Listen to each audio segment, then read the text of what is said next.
All right. We are live here at Free Thinking Ministries, a podcast where we help people reason together by applying logic and sound theology to all aspects of life. My name is Josh Klein. I am your host. And today we have a special live stream.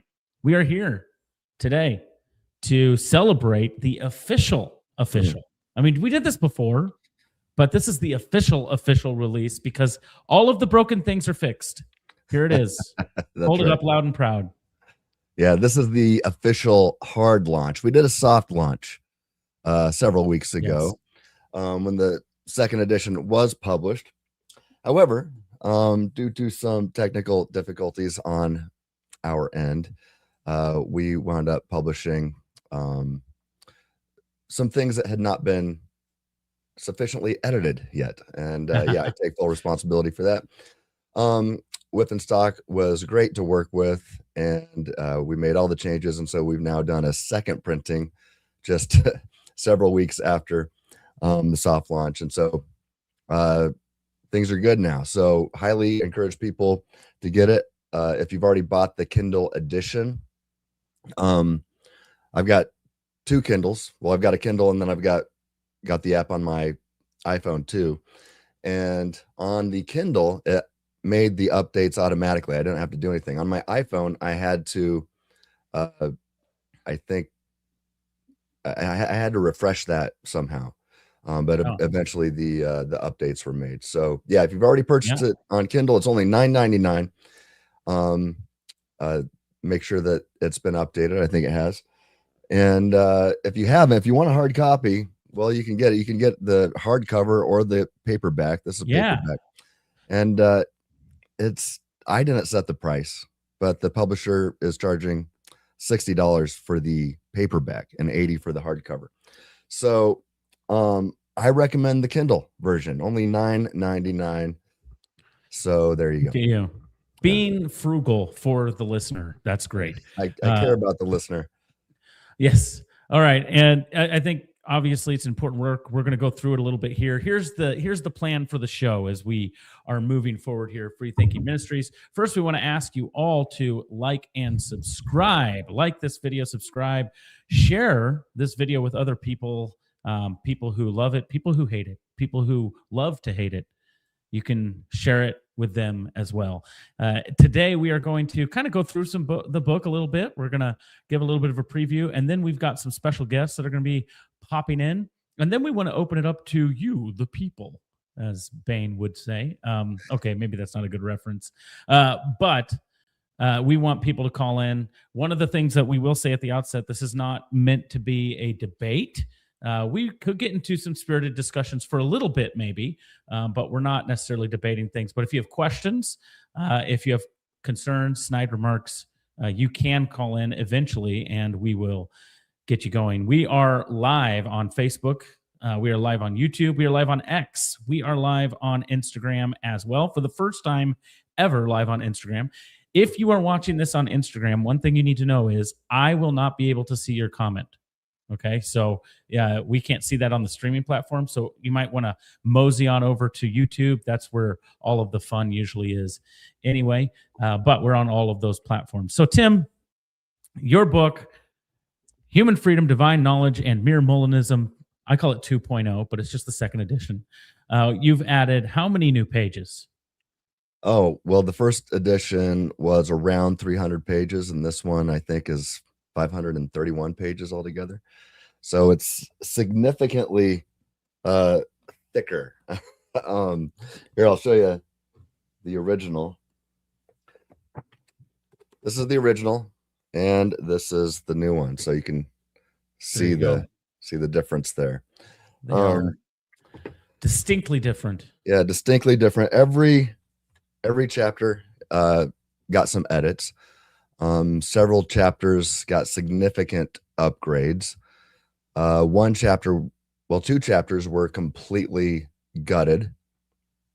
Chapter 12 in the original was called Philosophical Arguments for Libertarian Freedom. That was chapter 12, and then chapter 13 was Theological Arguments for Libertarian Freedom. I took kind of both of those and put them into one chapter. That's now chapter 12, which was co-authored, just that one chapter, with J.P. Moreland. And that was basically the academic journal article that we published back in 2022. But I significantly even expanded that. So you're not just reading the same paper, you're getting more when you get my book. So then I added a whole new chapter called Molinism is Biblical. And that's based off of my opening speech in the debate I had in 2022 with Dr. James White. I'm sure we'll talk about some of that later. But yeah, then 7 new appendices, which is really like a whole new book in itself. So, and we can talk about those later too, but you're getting much more. Had fun writing an introduction. J.P. Moreland wrote the foreword to this version. Got some great endorsements on this one too. So, yeah, and this one is officially dedicated to my wife. She got a whole page, and I told her that this book is as much hers as it is mine. And even though she can never remember the title of the book, it is technically as much hers as mine. Why does one need to remember the title? We should say that we did invite J.P. Moreland to come on the show, but he wanted to be here. He wanted to be here, but due to health, he was not able to be here. There's a few others that, due to health, right, for other reasons, won't be able to be here. You know who you are if you're watching. Yeah. I came this close to saying Leighton Flowers' name. I mean, never mind. All right. Sorry. All right. All right. Let's go. Let's just go through the book a little bit. Let's go through it. How many chapters?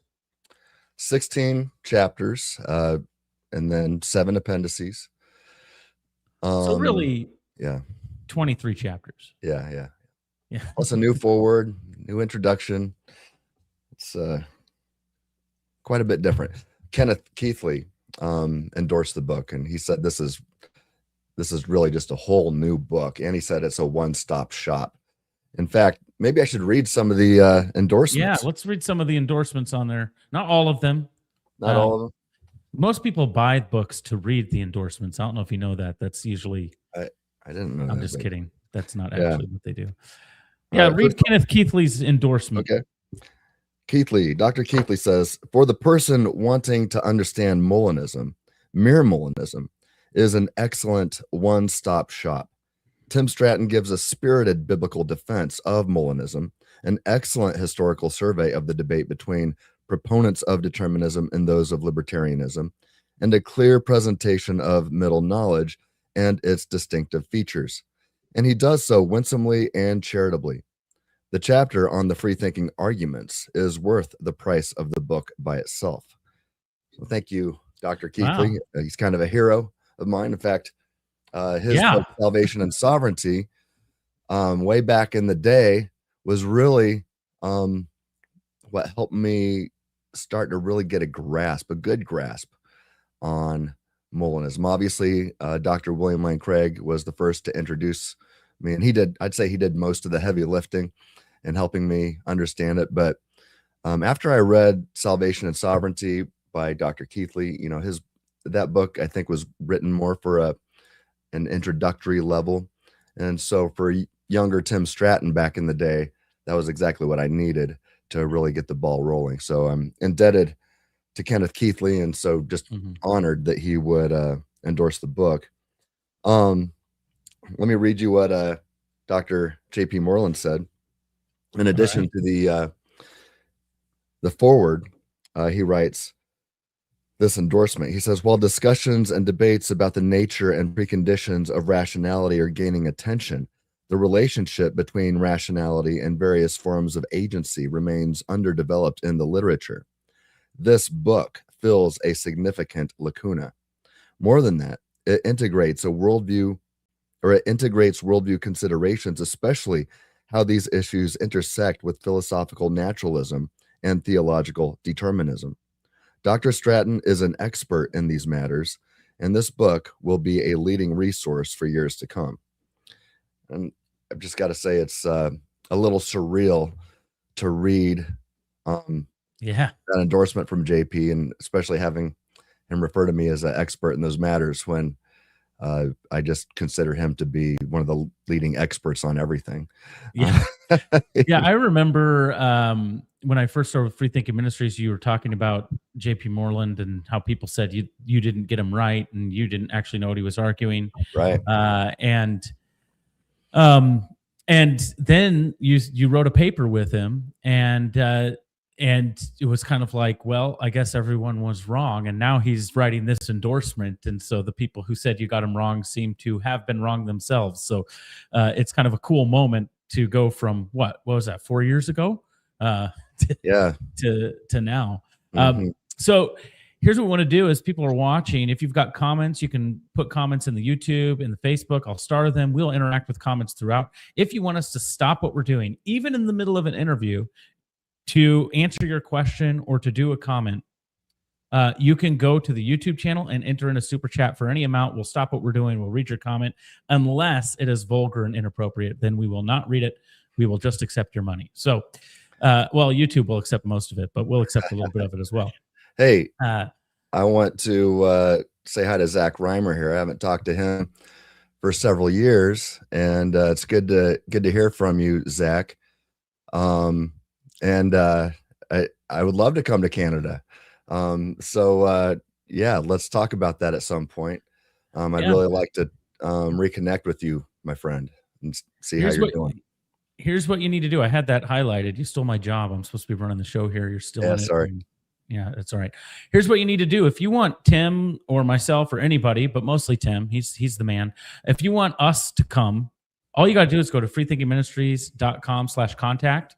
And there's a page there. You can send it in. It goes directly to me. We can have a conversation. We can see what that would look like. I have been to Canada before to do Free Thinking Ministries things. Did you know that, Tim? A couple years ago. I did know that. Yes. I did a seminar series on culture in the Bible in some Canadian churches in Manitoba. So we are no strangers to our Canadian friends up north, and we would love to go, or just Tim. But I'll probably tag along because that's me. I'm Tag Along Josh. That's what they call me. So I've never heard that. It's new. Oh, it's new. Okay. So please enter in some comments and stick around for the end of the show as we are able to interact with some of your questions. And also, we want to give away, I believe, a free copy of the book here today. And we are going to give some more instructions on how to do that in a little bit, how to enter in to be given away. You know what? I'm even going to offer this, Tim. We didn't talk about this ahead of time, but you will, if you get a free copy, you will get a signed free copy from Tia Stratton. I'm just kidding. From Dr. Tim Stratton himself. Although Tia might be a bigger star considering her TikTok explosion recently. So we've got a few people lined up to get on the stage, but let's finish discussing a little bit about your book. So you said you've refined certain chapters. Let's just do first scattershot refinements. What are the things you are most excited about for people getting their hands on in this book that are different and refined from the first time you wrote it? You know, the first time, I think that this time I'm much more philosophically precise. I was, I don't know if I've discussed this before. I probably have, but when I was first accepted and to do my doctoral work at Northwest University, I applied to the philosophy department, and I really wanted to hone those philosophical skills. Interestingly, since it's a Reformed university, staunch Reformed, I would say the supervisor that was assigned to me did not. I'll just say he didn't seem to be comfortable with what I wanted to argue. And I said, well, look, I believe I can argue that that mere Molinism is compatible with Reformed theology. And things weren't working right. And so eventually I was moved into the theology department. And a guy there, Callie Kutsia is his name, took me on. Now he's a fantastic theologian, Calvinist himself. You yeah, I mean, just fantastic supervisor. Loved working with him, but he is not a philosopher. And so I think, I was really trying to take a philosophical approach to theology, and I wasn't as precise as I should have been. And rightly so. I got a bunch of pushback initially from philosophers, realizing I needed to tighten things up, carefully define my terms, be precise with these definitions. And I think I think this book is more careful when it comes to all of that. So, and just having J.P. Moreland help write the philosophical, probably what might be the most important chapter, really kind of guarantees that this is a better book when it comes to philosophical precision. So, yeah, I guess if you ask me what I think the best upgrade is, I would say this one's more philosophically precise. I'm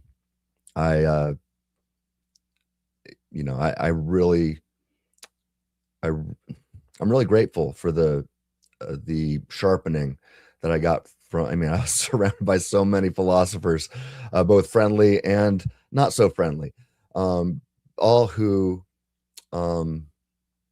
I think ultimately made this a better project. I even thank Guillaume Bignon in the introduction. He wrote 50 pages in a 50-page blog. I wish it would have been that he would have actually published in academia on this. I think that would have been a better approach, but he wrote a 50-page blog. I responded to that shortly after. This was in 2021, early 21, I think. And through that, that started a process where, just a deep dive into these things. And I think it's ultimately made a better product. Definitely not, I'm not going to say it's perfect by any means, but I think it's much better. And, it's gotten the endorsements from a lot of people who matter. So, I'm sure I'm looking forward to even more refinement and the third edition, maybe in another 5 years or so. So maybe 10 years. Yeah. So we got some comments coming in here. We'll get to them shortly. Okay. So let's, we're going to actually short circuit the conversation on the book because we got a special guest here who can only be here for like a few minutes. Oh, who do we got? And he's one that we all know and love very much. So I know some other people are in line ahead of him, but we're going to let him cut in line. All right. Because Tyson James is here. Yes. Sorry for cutting in line. Glory. No, it's fine. It doesn't look like you're recording on a potato anymore. Yeah. Is my video smooth? I'm like all laggy on my monitor. It's a little bit laggy, but we can hear you. We can. Yeah. Sorry. Yeah. And you look good. Setup in Virginia now that I moved. Yeah. Let me see if I can turn this blur off. Maybe that's slowing it down. Well, you can definitely tell you've upgraded since your last appearance on the show a couple weeks ago. Yes. There we go. Yeah, the look at bed that. in the background is no longer there. Now you can see my mess better. in all its glory. It's all good. It's still kind of blurry, so I think it works fine. You still got some of these mugs? Oh, yes. Actually, the Kalam on them? Yeah, I do have some mugs that are like that. They're a little bit different, but they do have the Kalam cosmological argument. I've had this for over 10 years now, so hey, it's time for an upgrade, huh? That's right. Yeah, we'll get you some. All right. Well, thanks for joining us, Tyson. Yeah. What would you like to say to Tim? Well, Tim, first, just congratulations on a stellar book and a stellar upgrade in the second edition. It's come a long, long way. Obviously, we've had hours and hours of conversations about the content, about the tightening up of the argumentation, adding things and exploring new territory. And, I'm just thrilled to see it. The second edition that we've worked so long on together to finally be out there in the world. I know you've labored over this, and a lot of people don't see this with the book, because, it's not like you've been recording all the time that you've been agonizing over certain sections and certain lines and certain paragraphs, right? Kind of wish there was like somebody following you around to record all those moments and those conversations that you've had with so many people, because it is a labor of love that, a lot of people don't realize just how much time and energy went into it, and money. Yeah. So, I just thank you for the privilege of helping you edit it. And, all of the people that also helped you. I know that you're super thankful for them. Yeah, as a fellow Molinist warrior and somebody who really wants to see this concept continue to penetrate the worlds of theology and apologetics and the culture, I'm very appreciative of you and the focus of this book and the tremendous job that you've done. So well done. We're praying that it continues to reach new audiences. I know that it will, and I'm looking forward to its future success. Well, thank you so much, Tyson. I literally could not have done this without you.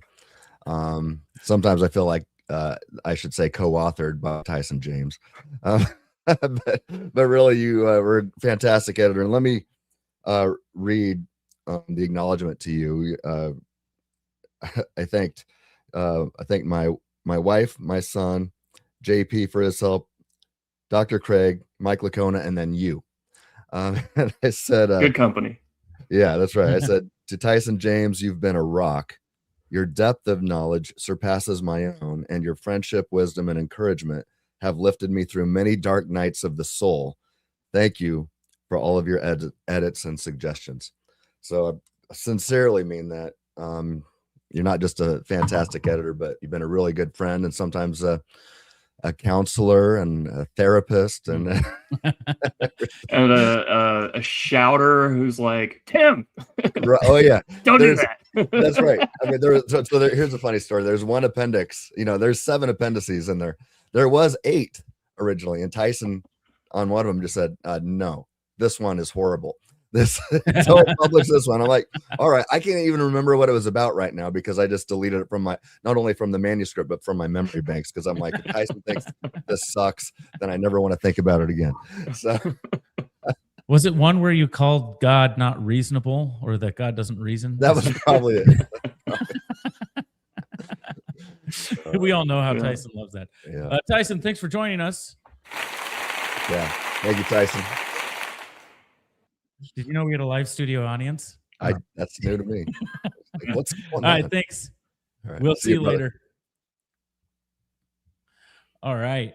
Thank you, Tyson, for joining us. We'll get to more guests here soon. We just had to get him on here because, like you said, he spent a lot of time editing, helping with the book. He's not just a commenter on the book. He is integral in the book. And so that's also why he gets to cut a little bit in line as well.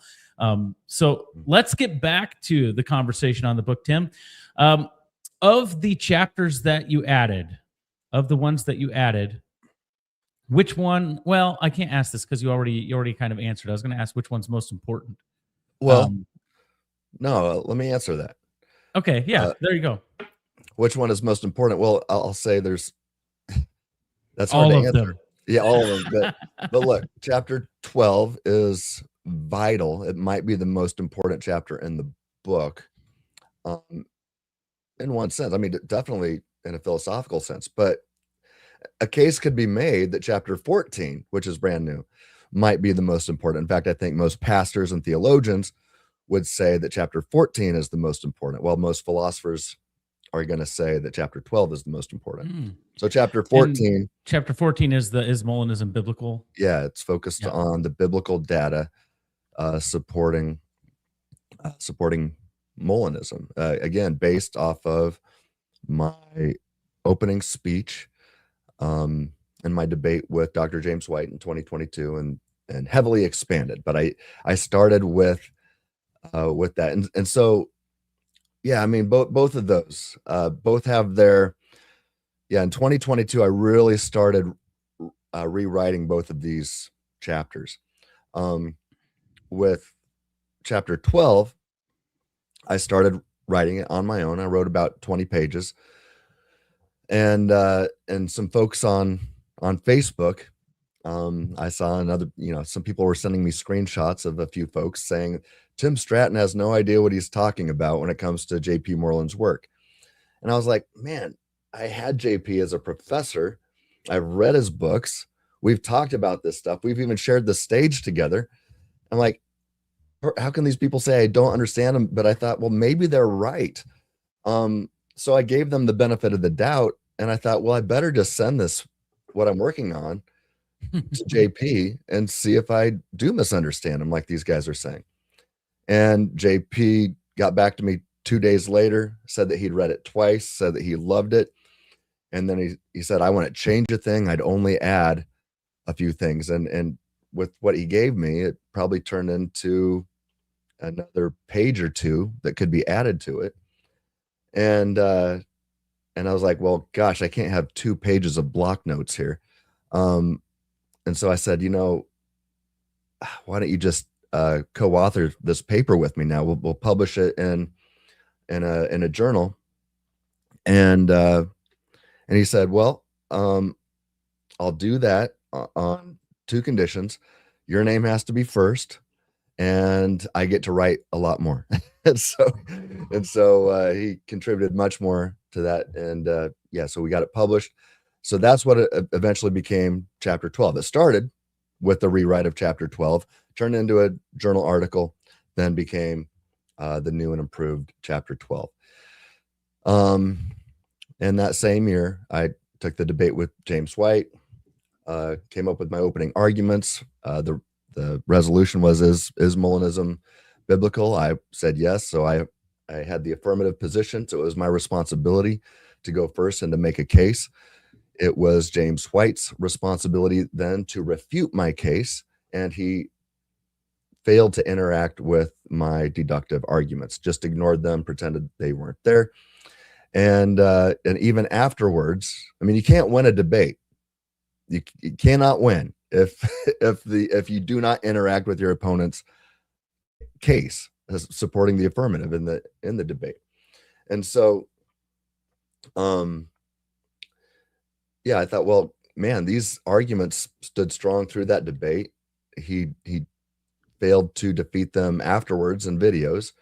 And I haven't seen anybody. I've seen a lot of people online try to interact with them, but I have not seen any that defeat these arguments. And so I thought, well, gosh, these are still standing strong. I better go forward with this. And so really, as I look back, how could I not have included a chapter in the first edition about the biblicality of and so this was probably the most needed new chapter, even if somebody thinks chapter 12 is still technically more important.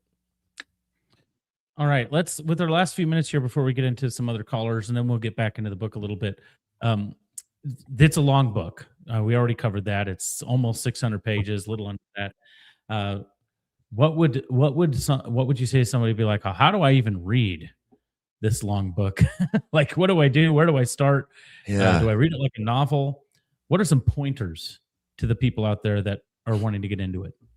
Well, I found that most people aren't as, most people interested in this topic might not care as much about the history.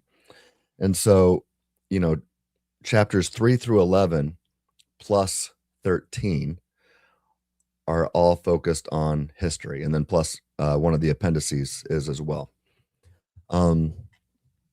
So if one is just really more focused on philosophy and theology, then I'd say read the introduction. Definitely read the foreword by JP, but then read the introduction and then read chapters 1 and 2. Chapter 1, I like to say, is basically kind of focused on hermeneutics. And I know, Josh, you're doing some work on this in your doctoral studies right now. But really, if I could say, hey, this is probably the key takeaway out of this, is you can't do good hermeneutics without a commitment to the laws of logic and rules of reason.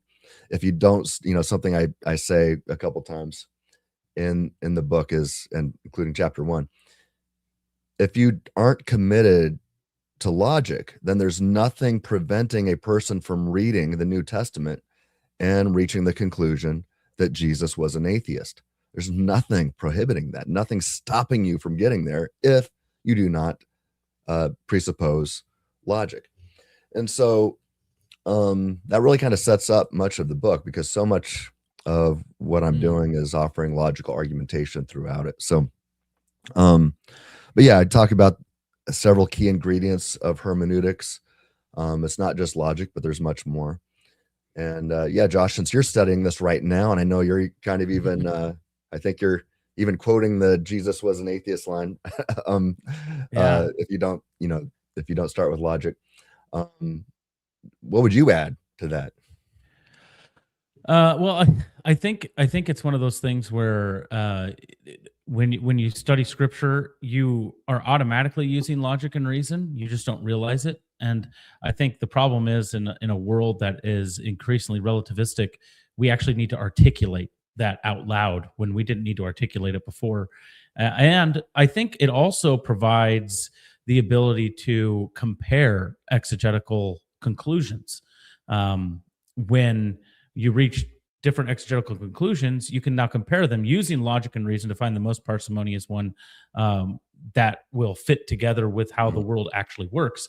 And if that's the case, there are some interpretations that we can say, wow, these are, man, it's really hard to find the one that is right here. But when it comes, I think, to even metaphysical implications, I think we're in good standing to be able to use logic and reason and the hermeneutical spiral, Grant Osborne, to drill down to authorial intent. And if we're able to use both of those things, I think we can actually come to metaphysical conclusions based on exegesis, where we can rule out certain things, not to say people aren't Christians, but to say, actually, that's a less exegetically rigorous reading of the passage, or that's less parsimonious with how the world actually looks and works and how the author would have thought the world looked and worked. And if that's the case, then there's a lot of people that say, well, you can't entail metaphysics out of scripture. I would actually disagree with that somewhat if that's the case. So that's all I would add to it. I don't know if that's helpful or not, but that's what I would say. Yeah, it's very helpful. And so, to get back to your original question, then I'd say read chapter 1. It's vital. You could probably skip 2, but what 2 does is it surveys the whole of scripture to show why this debate exists, because there's so many verses that people have said, wow, this sure seems deterministic, and this hard sovereignty of God, sure seems like he's determining everything, right? But then there's so much scripture that seems to affirm what we describe, or what we have called libertarian freedom. And when I first actually started the biblical study, surveying just the whole of scripture, I kind of thought, well, there's going to be more that would you put on the side of the scale for determinism, right? That's just not the case. I found much more biblical data to put on the side of libertarian freedom. And here's something interesting.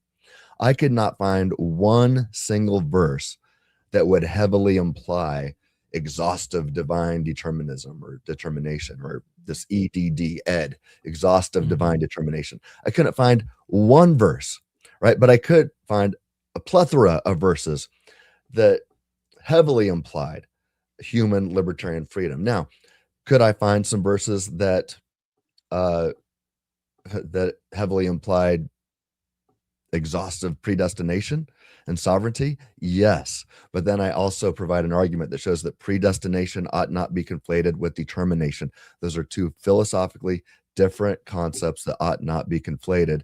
And when we look at, we've got some questions that have been sent in by folks who could not be here today.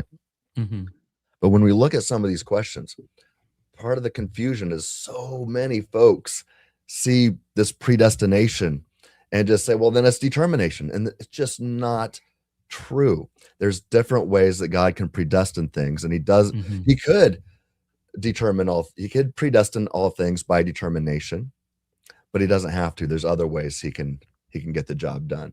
And in these other ways, namely Molinism allows him to predestine all things without determining all things, and thereby not violating your agency or your libertarian freedom. And that's a big part of what I discuss in the book. There you go. Hey, you know what we'll do in the future? We're going to walk through some of the aspects of the book in the future and future videos as well. But make sure you get that. The Amazon link will be in the description. You can check that out. And here's the thing. You can go to freethinkingministries.com/contact and contact us. If you contact us within the next, I don't know, during the live stream, go to that contact page, contact us, say, I want Tim's book in the message place. In the message, we will decide we will do a random drawing of who will get a free signed copy of Mere Molinism. So do that. Go to freethinkingministries.com/contact and contact us to get a free copy. Yes, Tim. Yeah. So I just got to finish my thought. Read chapters 1, read chapter 2. Then you can skip the historical section if you'd like and go straight to chapter 12. Then you can, if you want to, you can skip 13, which is another historical survey of Luis de Molina, and get in then chapter 14, which is the biblical data for Molinism, which really kind of rules out all the other views, it seems to me, as well. And then 15 is arguments for Mere Molinism. And then 16 is the apologetics significance of Molinism. I think that's a very important chapter, and that was the most fun chapter for me to write. And then you can pick and choose on the appendices, but some of these appendices are pretty important. Some of them are short, a couple of them are very quick reads, and some of them are, at least one of them, the very last one, I treated as if it were an academic journal article. So yeah, but I just say, if you want a much faster read, you can skip the history. But there's my dad loves the history. Yeah, right? So that's why he's reading. Don't skip history. Right. So here's what I'll say. If most people can read between 20 and 30 pages a day, so if you just or 20 to 30 pages an hour, if you just set apart 1 hour a day, you can get this done in less than 3 weeks. So that's my pitch. That's my pitch. And we're talking about doing a survey of each chapter. Yeah. On this channel in the near future. So stay tuned for that. Stay tuned. Make sure you like the video, subscribe so you don't miss those surveys. So right now we're going to get into our guests that have been waiting so patiently in the live stream here. Some friends of ours that have meant the world to you. And as I've gotten to know them, just been fantastic people to get to know that we've invited on. And then we will, after we talk to one, we'll get to some YouTube comments, and then we'll go to another one.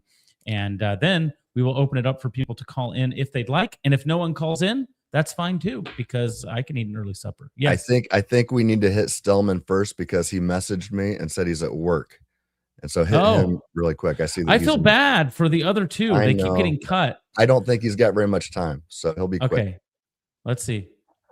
Yeah. Hey, there he is. Stillman Smith, the professional. I was afraid to not wrestler. let you cut because I thought you put me in a suplex. That's what I thought. Yeah, well, all this exegesis stuff sounds like an excuse to do mental gymnastics to get around God's sovereignty, because God is only sovereign if he determines everybody. So yeah, I was. And then you're telling people to skip the history. I can only assume it's because you don't have a good historical case. I don't know what to say. Man, hey, that was the suplex right there. Tell our audience what you do in what's your night job. Yeah, I am a professional wrestler. That is my other YouTube channel, Stillman McGuire. You can subscribe there. I got a lot of my matches there. I'm currently the Cruiserweight champion in EWA Maryland. So, yeah. I love it. And he's quite the theologian, too. But sometimes you get, when it comes to wrestling, the darker side of you comes out. That's right. Well, it's starting to come out on my YouTube channel now. I'm leaning heavily into comedy and rhetoric because I'm starting to see the importance there. Intellectual answers are great, and a lot of the YouTube channels out there, you guys are doing great at that. But I've started seeing that I think the average Christian, whether in a conversation at work or with their friends, they're dealing with people who use a lot more rhetoric than intellectual stuff, and they need those tools. They need those rhetorical tools. I don't think it's a bad thing. Jesus had a harsh side. Paul had a harsh side. I'm not saying use it as an excuse to be a jerk all the time, but we do need to have wisdom and discernment when to use that. So I'm trying to lean a lot more into that. Yeah. Well, It's kind of Stillman Smith's Sarcastic Symposium. Yeah, I like it. maybe. Well, Stillman, you've had a chance to read a bunch of the book, right? Yeah, I mean, it's been a while because I did the when first it edition, first right? came out. Yeah. Yeah. So you haven't had a chance to survey all the updates in the second edition. No. Well, we got to rectify that. So let's we'll get you a copy. As long as Sweet. yeah, we'll send you a copy if maybe after you win your next match, you like hold the book up or something. And No, use it. There you go. Yeah, use this and hit him over the head. I'll use it as a weapon. That's right. Yes. That'd be hilarious. Got to hit you Jesus over the head a couple times. Yeah. Okay.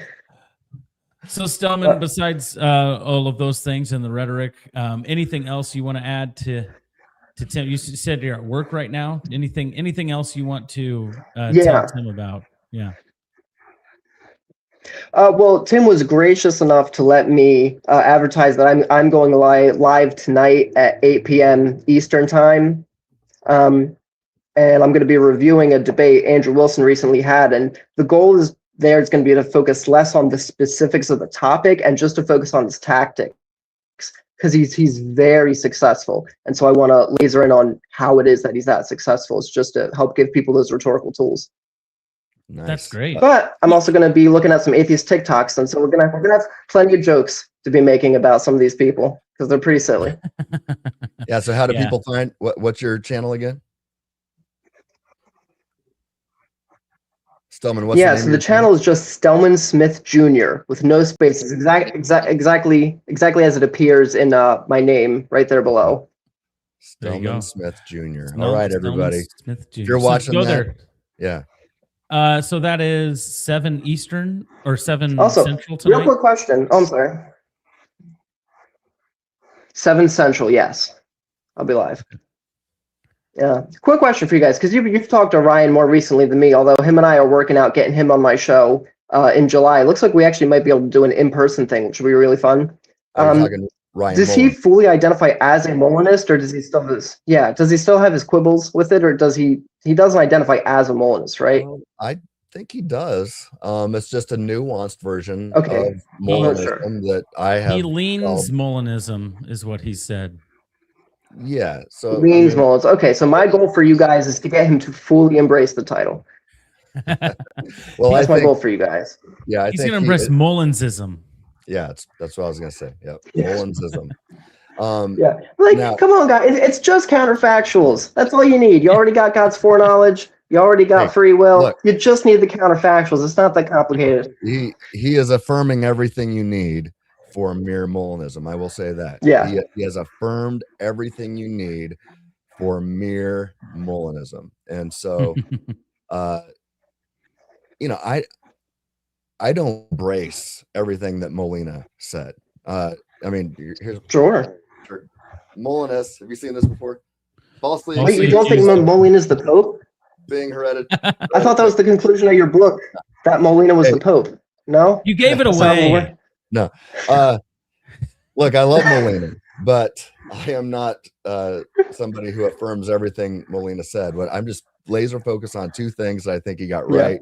And that I think he was brilliant at connecting these dots. But it's just those 2 things. And so, like Ryan, I would I have the freedom to say, don't call me a Molinist then, just call me a mere Molinist. But I mean, I think as long as you're saying, no, I affirm that humans have libertarian freedom and God has middle knowledge of their free actions prior to creation, then in some sense you're going to be a Molinist. And so I guess I'm kind of speaking for Ryan right now, but based on what he said in our interview a couple weeks ago, I'm comfortable with saying, no, Ryan's a mere Molinist. So I'll let him correct me if I'm wrong. Yeah. Yeah. But there's semantic disagreements with Craig, so we can't fully go all the way there. No. He's another one that was thinking of coming on, but the timing didn't work today. So we could have asked him today, but he wasn't there. Yeah. Yeah. So some people, this may be the last thing before I got to get going, but like people that I've talked to who reject it seem to have a really hard time with counterfactuals. They're like, I don't know, there's so many nuances and little intricate details. How could God know them? And they're all hypothetical. And I think, well, I know counterfactuals, right? If I go to a particular store to buy bread because that's the normal place I go, and they're out of bread, and I now have to go to another store, I have the counterfactual knowledge that if they had bread, I would have bought it. Right. So, like, to me, there's very easy examples for me that aren't contrived at all. So, I don't know. I have a hard time with that for some reason. No, that's good stuff. Yeah. Well, thanks for joining us, Stillman. That's my contribution. Again, 7 p.m. tonight on your channel. You. Taking a look at Andrew Wilson, right? Yeah. All right. I'll look forward to that because Andrew Wilson. I know that's controversial nowadays. Not everybody does, but yeah, he's very good rhetorically. Very good. Hey, all I want is someday to watch you flying off the top rope holding this book and smashing somebody over the head. Okay, that's just what I want. All right, if you can work that in. You think I won't do it? I'll do it. I know you will. I believe in you. All right, thanks for joining us, Stillman. That was Stillman Smith. Yes, fine. Professional. Thank you guys. Appreciate it. Yeah. See you, brother. Catch you later. All right, you know what? Let's just get to these other guys because they've been waiting along since the very beginning. So let's get to Phil Kahlberg. Phil. He was actually paying attention. I wasn't sure he was actually. I thought he might have fallen asleep because. Hey, Phil, you know you're kind of you're a member of the FTM team in a lot of ways. Mm-hmm. You've written articles. You recently wrote one for our website as well. So you guys haven't gotten rid of me yet, anyway. No, not yet. Not planning on it anytime. I need you to teach me how to grow a beard, though. That's all I know. Yeah. Well, much better than trick mine. Is you stop shaving, and the rest kind of just follows. No one ever told me. Well, thanks for coming on, Phil. Thank you. Yeah, glad to be here. What do you think of Tim's contributions? Oh, well, I thought it was great. Tim actually, this is probably last March or April, said to me, hey, would you like to go through and give me feedback, commentary, whatever, on the manuscript of my second edition? And I was like, well, okay, sure. So I did. I forget how long I went through, but when I called him and said, I was like, man, you really upped the ante on this one. This is fantastic. Like you were telling people earlier, yeah, go ahead and skip the historical stuff if you want to. I'm going to say, no, don't do that. Don't do that. Read it. It's good. Yeah. It gives you good perspective on who the people were who came up with these ideas, what social logical factors were influencing them. And that's a good thing to think about. Yeah, so I really enjoyed it immensely. You really upped the ante.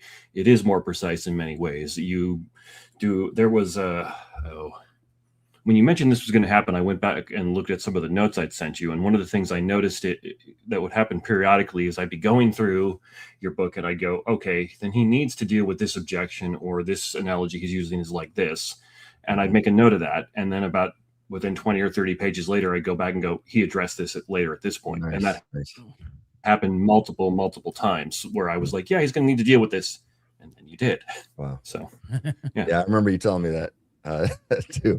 So that was encouraging.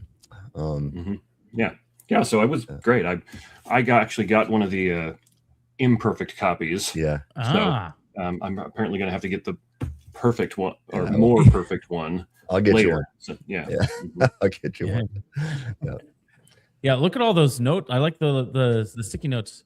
Oh yeah, that's how. This is. I went back through it in case we got really in depth and marked where I'd had notes that would be useful to talk about. This is how I do things when I do books. I hate writing in books, so I use sticky notes, and sometimes I write on them. Oh, wow. Here's another one that's a better example. I wrote a review of this book a few years ago, and so... I have never met somebody who has the same feeling about writing in books that I do. Oh, I can't stand it. No. Yes. I mean, why? Thank you. I have the same note. Oh, I don't have the book here. Maybe it started in college because I bought used books in college, and every semester I'd get 2 or 3 used ones where someone had written in them, and they were usually the most inane, stupid notes possible, to the point where I was like, you literally made this book worse. Right. Oh, yeah. So. Hey, since you got those notes, why don't you pick 2 or 3, and let's okay, here, yeah, let me pull this up. Let's go through a few things, and then we'll get to Justin, who's been waiting forever, but we'll get to you. I see you, friend. We'll get there. The best part of the book, which I'll try and show you the camera here, is way in the beginning, where you make a comment about how serious thinkers like Phil Kahlberg and Tyson James help me out. So that's clearly the best part. Clearly. Yeah, there's another great bit. Oh, in this version, it's on page 126, where you made a joke about you guys don't understand Aquinas and the conclusion of your Aquinas chapter. I don't know if you intended it as a joke, but I certainly thought it was hilarious. Right. I went to grad school at a Catholic seminary. I interact with Thomas all the time, and that's the number one thing they say is you don't understand Aquinas. And at some point, you're like, does even Aquinas understand Aquinas? Right. No, nobody does. Yeah. No, what I was, I've talked with so many Thomists, and it seems like half of them will say, "Oh, well, no, Aquinas was a determinist," and the other half will say, "No, he was a libertarian." Not. And as I went through this, I was like, "No, clearly he would affirm the free thinking argument." So there's anybody that says they're a Thomist and also that he was a determinist or against libertarian freedom, I will say to them, no, you don't understand Aquinas. Yeah, absolutely. I've been actually, to relate to the other project that you and I are working on now, Tim, I've been going through a small book by Eleanor Stump where she's actually trying to argue those things. And I think maybe you could make a case Aquinas's affirmation of free will might conflict or contradict with some of his other things, but he just flat out wants that to be the case and argues for it all the time. And in that book, Stump is actually trying to argue, no, there is no contradiction here. So, very good. Yeah. Very good. Yeah. Tell people about really quick what you and I are working on right now. Yeah. Back at EPS last November, one of the times you and I were having lunch, you pitched me on this project where you're like, I forget exactly how you put it, but the gist of it was, Phil, I think we could probably use the ontological argument to prove not just the existence of like a deistic God or a generic God per se, but the triune God of Christianity. And then you made some comment like, you really know a lot about the ontological argument. And I said something to you like, I think there's probably 3 or 4 people here who know more than I do. And you're like, well, that's why I want you, or something. Yeah, you're the top 5. Yeah. And so we tossed that back around a little bit, and I realized, I think you've got something there, because to the best of my knowledge, nobody has actually tried to use it in that way since the modal versions were developed. That was Anselm's original project, but pretty much only Anselm thought that actually worked all the way like that. Yeah. And then when the modal versions came on the scene, to my knowledge, nobody else has actually tried to go back and be like, let's revive Anselm's original project and use this to get us all the way to God, or something that's so close to God. What's the difference at that point? Yeah, and it's not just the Trinity. I think Kirk McGregor has used the ontological argument to deductively demonstrate the Trinity, which is amazing. But I think we can go even further than that and get these other specific Christian doctrines from it. So that's a pretty big task, but that's what Phil and I are working on right now, and we'll do our best and hope it works. We will do our best. But in you will do your maximally best. Speaking of, in chapter 16, I did update the ontological argument section, and really appreciated your careful eyes on that. So. Yeah, and I remember reading through that and thinking, this is pretty good. Yeah, I didn't really have any complaints other than that, of course, you should make it like 100 pages and go really, really in depth, but I'm sure you don't have the time for that. So. Another 100 page book. Yeah. Because that's what you have to do. Yeah. The primary flaw, I think, of the ontological argument is not in its logic. It's that modal logic is like so abstracted off of the way we normally work in our lives that even a lot of philosophers just don't intuitively make those connections. then that's usually why you actually have to kind of punt to using impossible world semantics, which is really just applied modal logic. But even then, people feel like, I think you've tricked me. And it's because it's so abstracted off that you just don't realize, oh, no, this perfectly follows and this perfectly follows. But we don't tend to think of things quite that way, that explicitly all the time. Yeah. Thanks, Phil. Tim, anything else you want to touch base with Phil on before we move to Justin, who's been waiting for about an hour now? No, I just really appreciate you, Phil. You're, Phil the philosopher who also loves Metallica with me, and you're not just somebody who sharpens me like iron when it comes to philosophy, but you're a good friend and you're a lot of fun to hang around. Likewise, thank you. I always look forward to hanging out with you and everybody else when I can get to EPS, and looking forward to that again this year. So amen to that. Yeah. We'll see you in Denver. See you in Denver. Yeah. And everyone who's listening, get a copy of his book. It's worth your time. I haven't read through this version in depth yet because I read through the one you sent me, but very much worth your time. Very well argued, well articulated. I really, really liked the historical analysis you did of the various people involved, like Aquinas, Luther, Molina, and so on and so forth. Yeah, I mean, just really quick before you go, I mean, I didn't even, when I started this project, I didn't even want to do the historical section, but my supervisor, Callie Kutsia, was saying, no, this is vital. You have to explain how we got here and analyze, the different views of these historical figures, having this conversation. And it really helps so much because you can start even seeing the politics and play and how politics was shaping people's theology. And that's just backwards, right? So it is helpful to read that. I'm just saying there's a lot of people that want to fly through it. If you want to fly through it, skip history, but you should eventually come back to it if you do that. But there's some folks who are history first, and we'll then start with history. And that's a very good general philosophical question, which is, hey, how much should the context of that thinker inform what you think of their ideas? Like a great example I use with my students is Nietzsche literally went insane. Now, does that mean you shouldn't take his ideas seriously? Well, maybe not, but that's a question you need to think about. Right. It's good. Good question.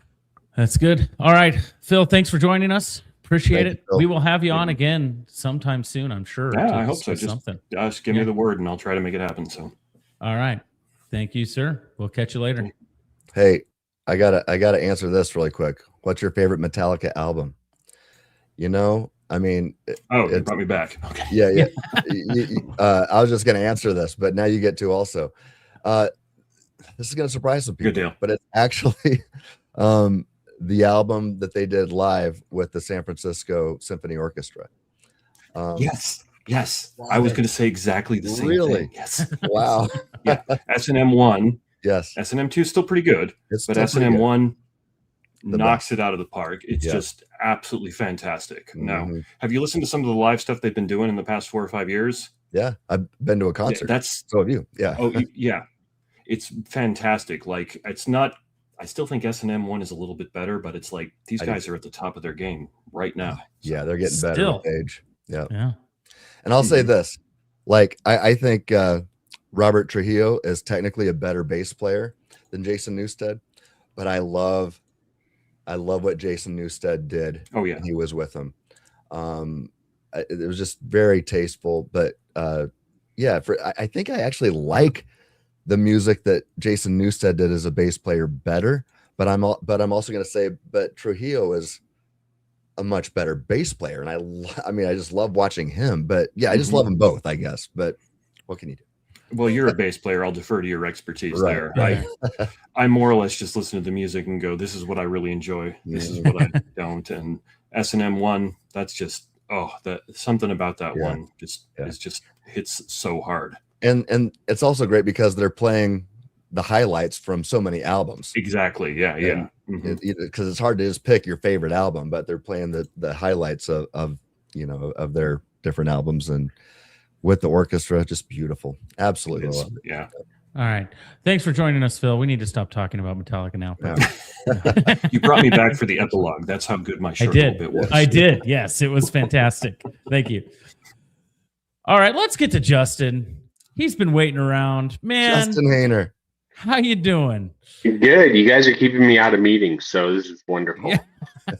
Let's keep going. So Let's there you keep go. going. Yeah. Keep it going. And by the way, it's Master of Puppets. I mean, No, it's Master just- of Puppets. That's your favorite. Oh. yeah. But I'm also not a Metallica head, so what do I know? Well, yeah. I like Master of Puppets because it does a great job of describing Calvinism. That's funny. That's good. Well done. Nice. So Justin, you have had us to Timberlake, and we've done a Timberlake. conference out there. Kamika. Not Timberlake. I mean, Wow. Timberlake's Kamika. great. Kamika. Timberlake's on the brain because I'm sitting here in an E-Free church studio. I was going to say right E for years. Kamika, and we've done an apologetics conference there. So anybody watching, if you want to bring us out to do an apologetics conference, I think it went well with Justin. He thought it went well. We're going back next spring, I believe. And hey, stay tuned because you could even come to Kamika to do that and be a part of that as well. But if you want to do that, www.freethinkingministries.com/contact. There's a booking page. It goes directly to me. We can set something up. Anyway, all of that to say, welcome. I know that you've played an integral role in Tim's life, and thank you for joining us today. Yeah, thanks for having me. Pleasure. Justin, you have read the second edition. You purchased it right away and tore through the thing. And one thing that I wanted to ask you about this because you don't consider yourself to be a scholar or an academic, right? You run a Christian campground, right? But you have a big influence, and you do Bible studies and things like that, and even I think theology studies. You get a little deeper in your Bible studies with other men and with students as well. Is this book, is Human Freedom, Divine Knowledge, and Mere Molinism something just for the academics, or is it something that pastors and Sunday school teachers and just the average layman in the church who takes their theology seriously can benefit from? Well, I think it's up to the person. But I would say read the first two chapters because it shows in those first two chapters why this isn't just an abstract debate and how Molinism really affects the way you think about the gospel, evangelism, your moral obligations, and God's character. And so, I think, but I may be a little biased because I've been a fan of Tim since forever, but I think anyone should read this. And then I don't think you should skip the historical. I think that's probably the most entertaining for me. I really eat that stuff up. But what is it, chapter 14? That's the biblical. I think for my Bible studies, being able to answer that question, why this is important, with the first two chapters, and then being able to dive into the biblical reasoning behind it is been the most impactful for my groups. Because I don't swim in the apologetics deep into the pool frequently. And then when I do, it's usually hanging on to Tim, trying to not drown. But this book doesn't drown anybody by any means. But it's effective in explaining why it's not just an abstract debate. Yeah, for pastors out there who, they care about this topic of divine sovereignty and human freedom and responsibility, but they're not academics. They don't read the literature, or follow the debates, or anything like that. I think just getting the book and reading chapter 14 by itself might be the most beneficial thing that they could at least start with chapter 14. And if they want to read the rest of the book after that, they can make that choice. But I did write that for the to try to influence people who are influencers in the church, namely pastors, Sunday school teachers, and people like you, Justin, who do full-time ministry, even if it's not quote unquote pastoral. So yeah. You're really, I mean, it just makes me so happy to see everybody from, guys like JP Moreland and Kenneth Lee and these academics getting something from the book, and then seeing people in the real life, in the trenches, not just in the academic ivory towers, but people in the front lines, in the trenches, doing the work, sharing the gospel, doing Bible studies, changing lives in the streets, getting something from it, and being able to use it. That just brings joy to my heart and is so encouraging. So thank you, Justin. Yeah, no problem. No problem. I do have one question for you, Tim. Maybe Josh is better at explaining this, but since Molinism has always taken like a back seat, and I think you explained that well with the historicity of it, but what is the biggest misconception with Molinism? I would say, what's the biggest? There's so many. Right off the top of my head, I'm going to say, well, half the folks think it's determinism. Yeah. There's determinism with lipstick. Steps. Yeah, either determinism with lipstick or determinism with extra steps, and that's just false. The other half thinks that it denies God's sovereignty somehow. And then I would say there's a big percentage too that just don't think it's biblical. They think it's philosophy, as James White says, it's your philosophy pressing it upon Scripture. I'm like, no, I'm starting with Scripture, and that's what chapter 14 is all about. Let's see what is derived from Scripture, and that's why comparative exegesis is so important. We'll just throw that out there. Yeah. So I think those are. I don't know what is the top, but yeah, the top three are going to be. Yeah. Molinism is deterministic. That's false. Molinism denies God's sovereignty. That's false. And Molinism is not biblical. That's false. And I don't know. Josh, are you thinking of any of that? Yeah, I think it depends on what where you're starting from. So like the open theist will say, well, Molinism is just determinism dressed up because everything's fixed. What does fixed mean? What does fixed mean? And I think a lot of them struggle with this idea of, logical moments and something having logically prior instead of chronologically prior, that sort of thing. And then if you're a Calvinist, I think it's, well, you just deny what the Bible clearly says about predestination and because they're operating with specific definitions of words that don't actually mean what they claim that they mean. But I think the biggest misconception of Molinism, broadly speaking for the people, is that it is an ivory tower academic. You have to work really hard to understand it. And one of my projects initially in my dissertation was to show, and I hope to broaden this out to be a bigger survey, is to show that actually, I think when people read the Bible, even when they're in a Calvinist preaching church and they read the Bible, they land on something closer to Molinism intuitively than they would determinism. They just don't know the name of it, and they don't know all of the philosophical underpinnings, but that's where they land. Yeah. So people think, well, it's just for these really philosophically minded ivory tower people. I actually think it's actually much more natural. We're just putting philosophical structure and scaffolding around what people, I think, naturally read out of Scripture. So that's what I would say would be the biggest misconception. Yeah, I love what you're doing and your doctoral work, Josh, for, just to let people know.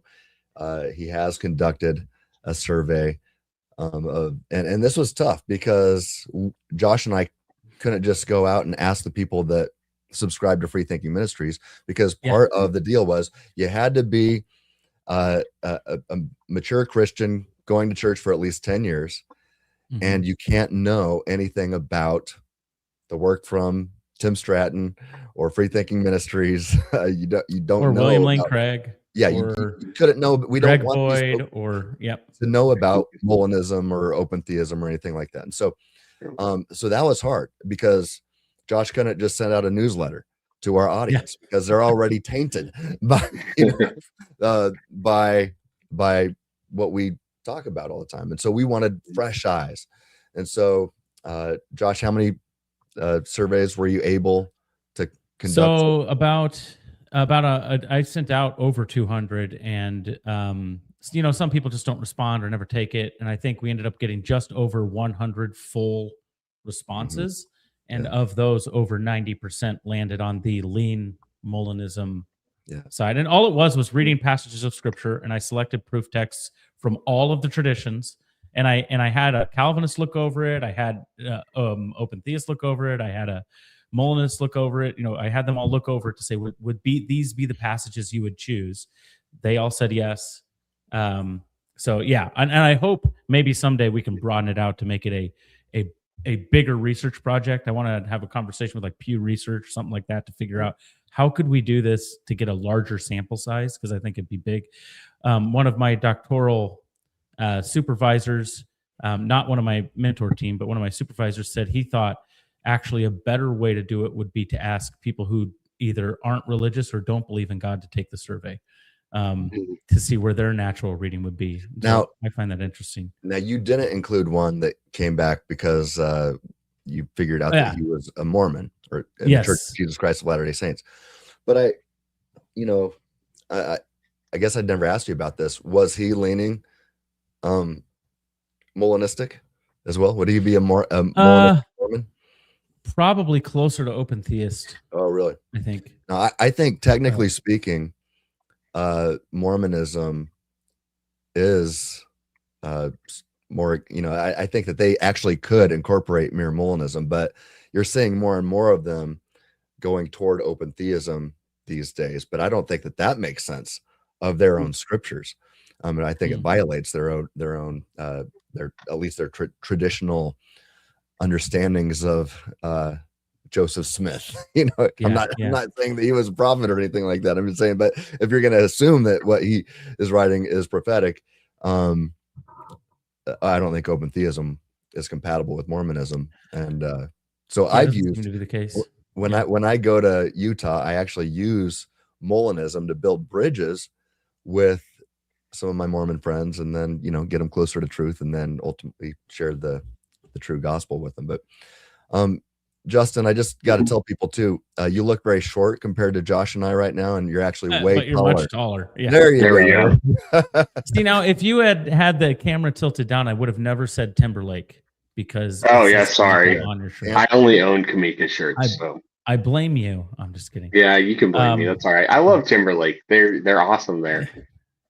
Hey, check out Kamika. If you're watching the live stream, check out Camp Kamika for sure. And then stay tuned for our announcement for when we're doing this apologetics retreat out there. Maybe you can come if you're in the Nebraska area. It'd be great. Yeah, March 19th through the 21st. 21st. Yep. Of 2027. 2027. So, yeah. Yep. One of the talks will be about Molinism. Yeah. One of them. You can bet it. We will also talk about many other things. Yes, absolutely. Absolutely. And delicious Justin, food. Yeah, it is. Dude. Hey, if you're sitting there going, I don't want to go to a camp because camp food, blah, blah, blah, sloppy joes. I had the dinner. largest prime rib steak I've ever had. And it was phenomenal. It was phenomenal. So it was maximally great. Yeah. Yeah, you'll gain weight while you're here. And you'll sleep in a hotel room, and it's not your typical camp. And you get a cookie when you wake up. I mean, come on. Yeah. Yeah. Oh, now you're telling some of our secrets. Oh, sorry. But no, it's for our mission impact camps, and it's a really cool thing that we're able to do through unbelievable donors, where it's actually a pre-scholarship event. So it's entirely free. You just have to show up. Very good. We'll register first, so we know you're coming. Yeah. Oh, absolutely. Yeah. All right, Justin. Thanks for hanging out with us. Thanks, guys. See you, brother. All right. See you. Okay, let's get to some. Oops, I almost accidentally banned him from the studio. That would have been bad. We don't want Justin banned. I do. Let's get to some comments. And I just saw a thing. It seems like the link wasn't working right. I tried to resend it, so hopefully it's working. If you go to our X stream, I clicked on that one. It seems to be working. If you go to Facebook, I clicked on that one. It seems to be working. Okay, looks like someone's here. So we will add you onto the stage just shortly. I need to get to some of the YouTube comments. We had someone here say that they will definitely get the second edition. Hey, Waterloo, Canada, another Canadian.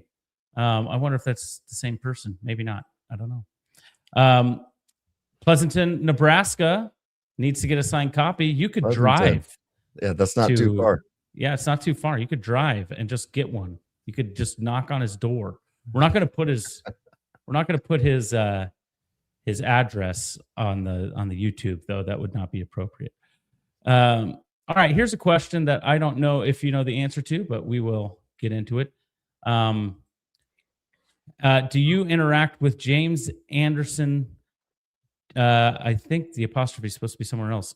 James Anderson's article on the authorial model published in the Journal of Analytic Theology, and do you interact with Scott Christensen's work? I did not interact with Scott Christensen's work or James Anderson's in this book, but James and I have had a substantial back and forth a little less than a year ago, I think, on X. If anybody wants to go look that up. Really enjoyed going back and forth with him. And I think he'd be a guy who I would actually love to interact with in more depth and detail, maybe in a academic debate at some point. He's a guy who I really respect, who disagrees with me. And he's definitely got some heavy credentials there. So, but no, I did not interact. But if anybody has any specific questions about his work or anybody else's, send them in. And that's what I have my website for, to keep up to date and try to interact with anything that was not covered in the book. Yeah. All right. And here is one more question. Have you ever done a video focusing on how perfect foreknowledge doesn't constitute determinism? I'm trying to explain it to my son, and it seems intuitive to me, but he doesn't get it. Oh, I'm sure we've talked about this in videos, Yeah, but this was a huge part of the book, of the new book. Appendix 7 of the new book is all about that. And then another appendix is discussing that as well, more of a pop level, I'd say. But the 7th appendix really goes and does a deep dive on that topic. So All right. Highly recommend Appendix 7 of the new book, 2nd edition. All right. Yep. All right. Before we get to our, well, go ahead. Wait, I saw one. Let's see. Oh, I saw one I wanted to answer here. It was about supralapsarianism. This one. Here it is. there you go. Yeah. So what do you think about the potential of defending supralapsarianism using middle knowledge? I think we should. I lean supralapsarianism. In fact, I think Molinism really opens the door to that.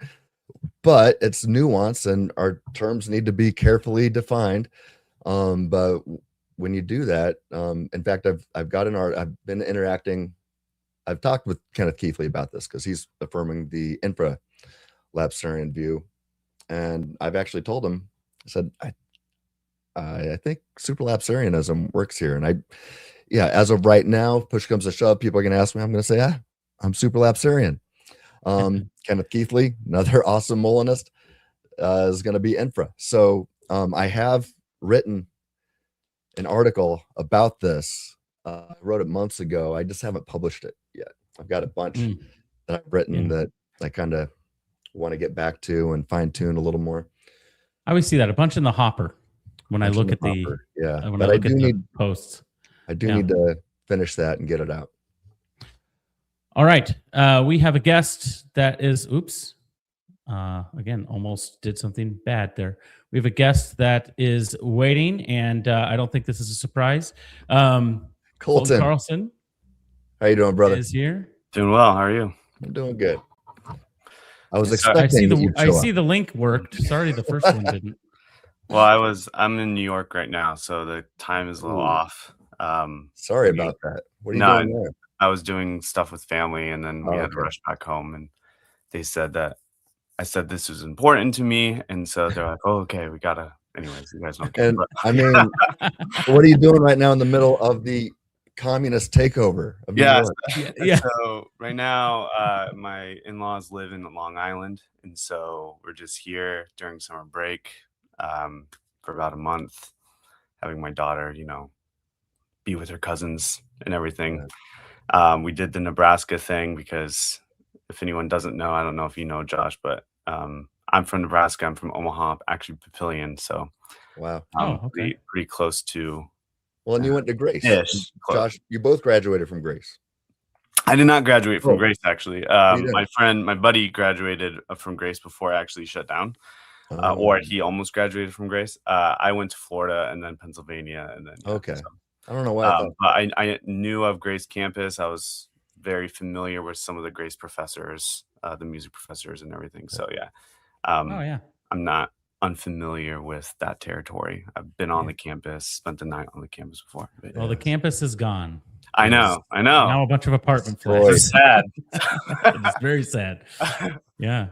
Well, we got 3 Nebraskans here. Yeah.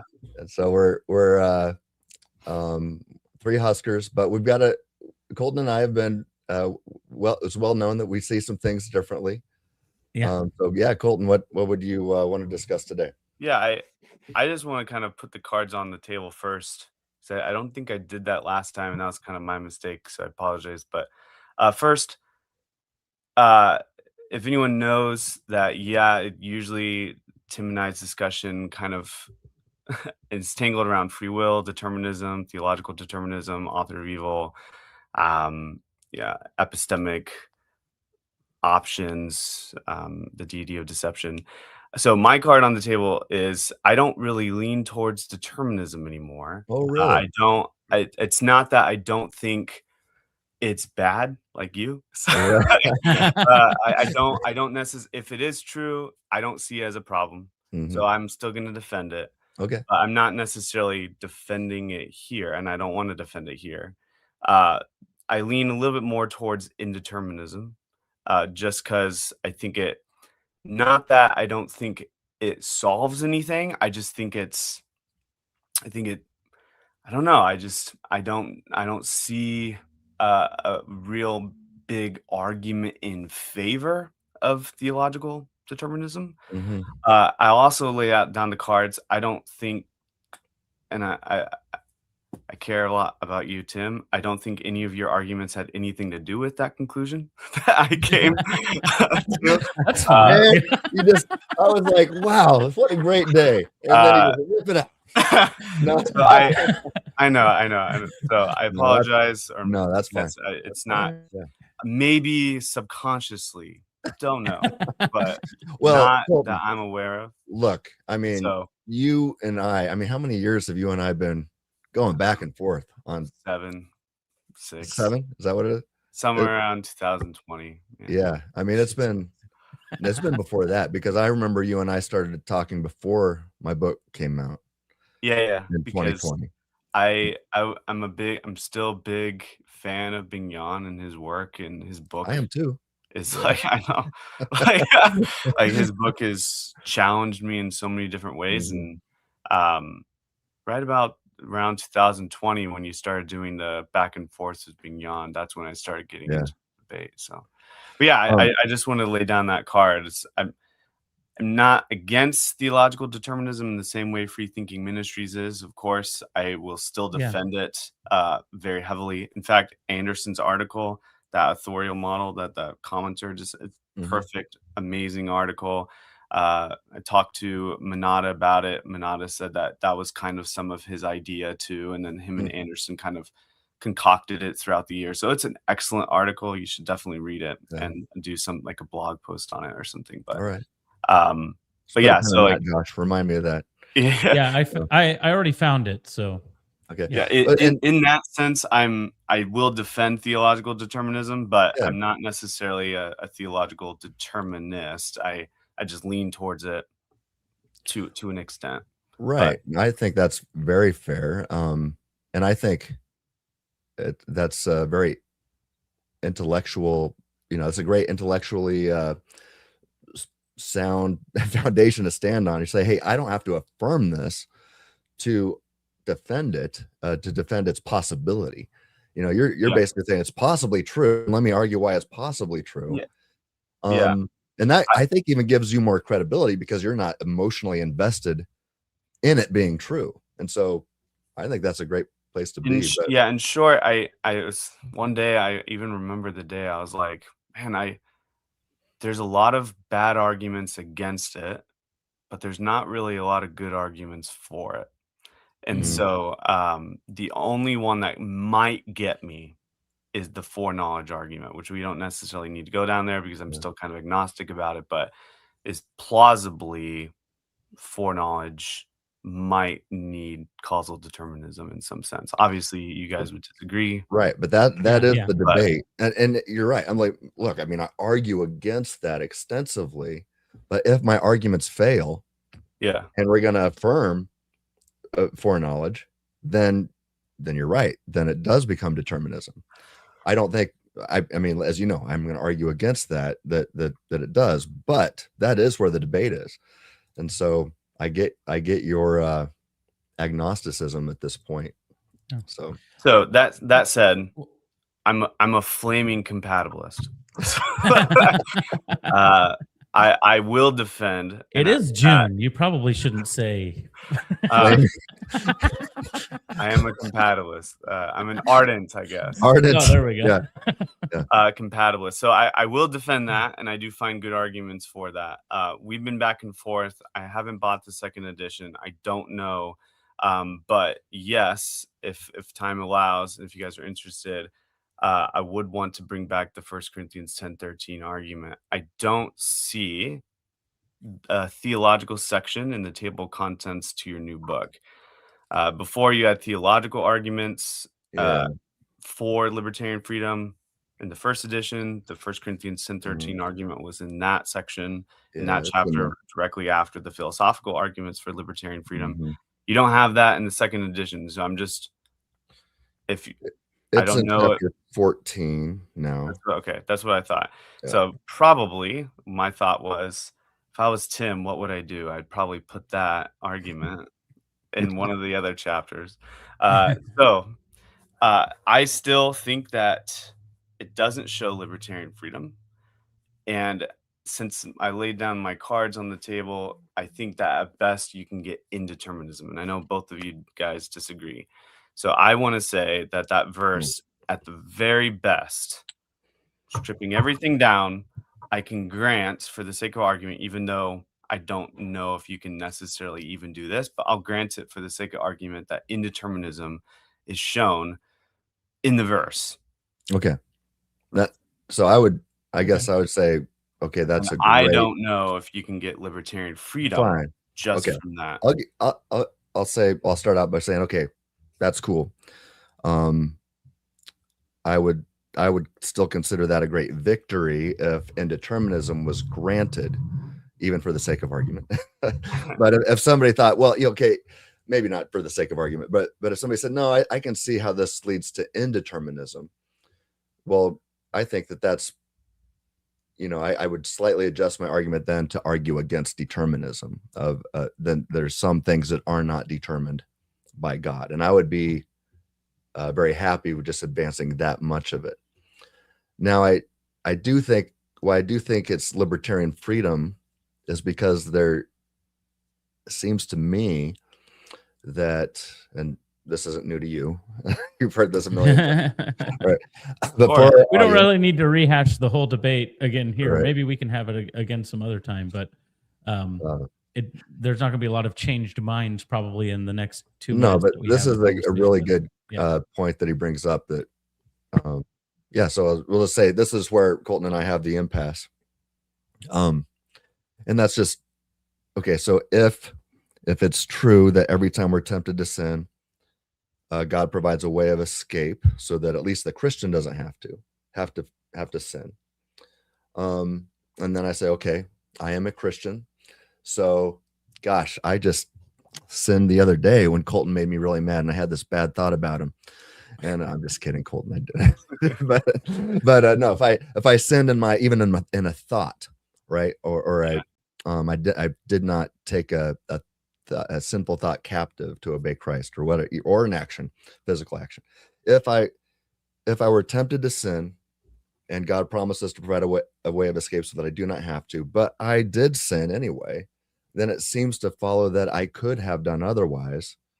And if that's the case, if I could have done otherwise and taken the way of escape, then that's not just sourced. I mean, you get, it seems to me, the stronger categorical ability of, a lot of people call PAP, alternative possibilities.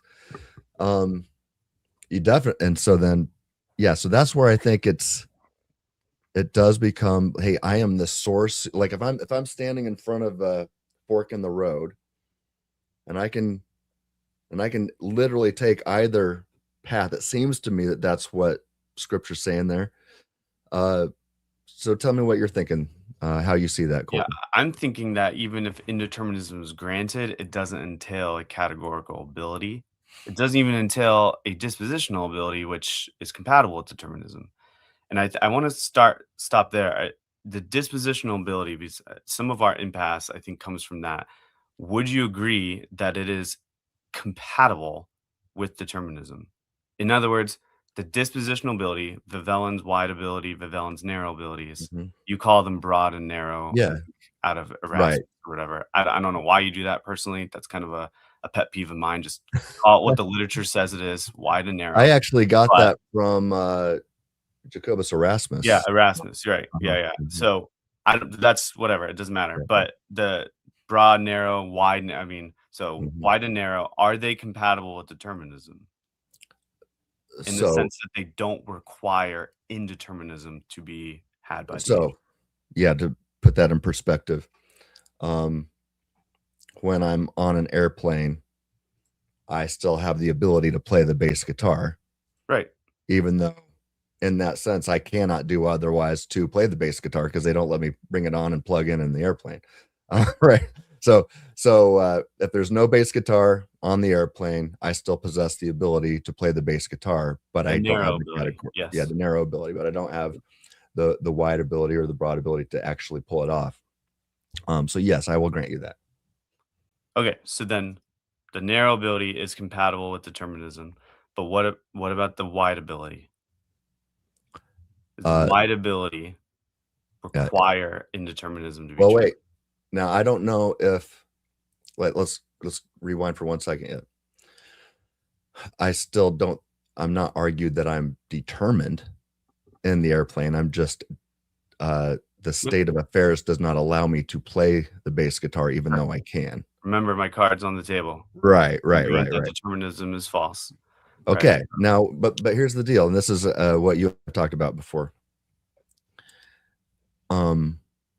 Compatibilism is the thesis that we're talking about X, whether it's some kind of freedom or moral responsibility or something.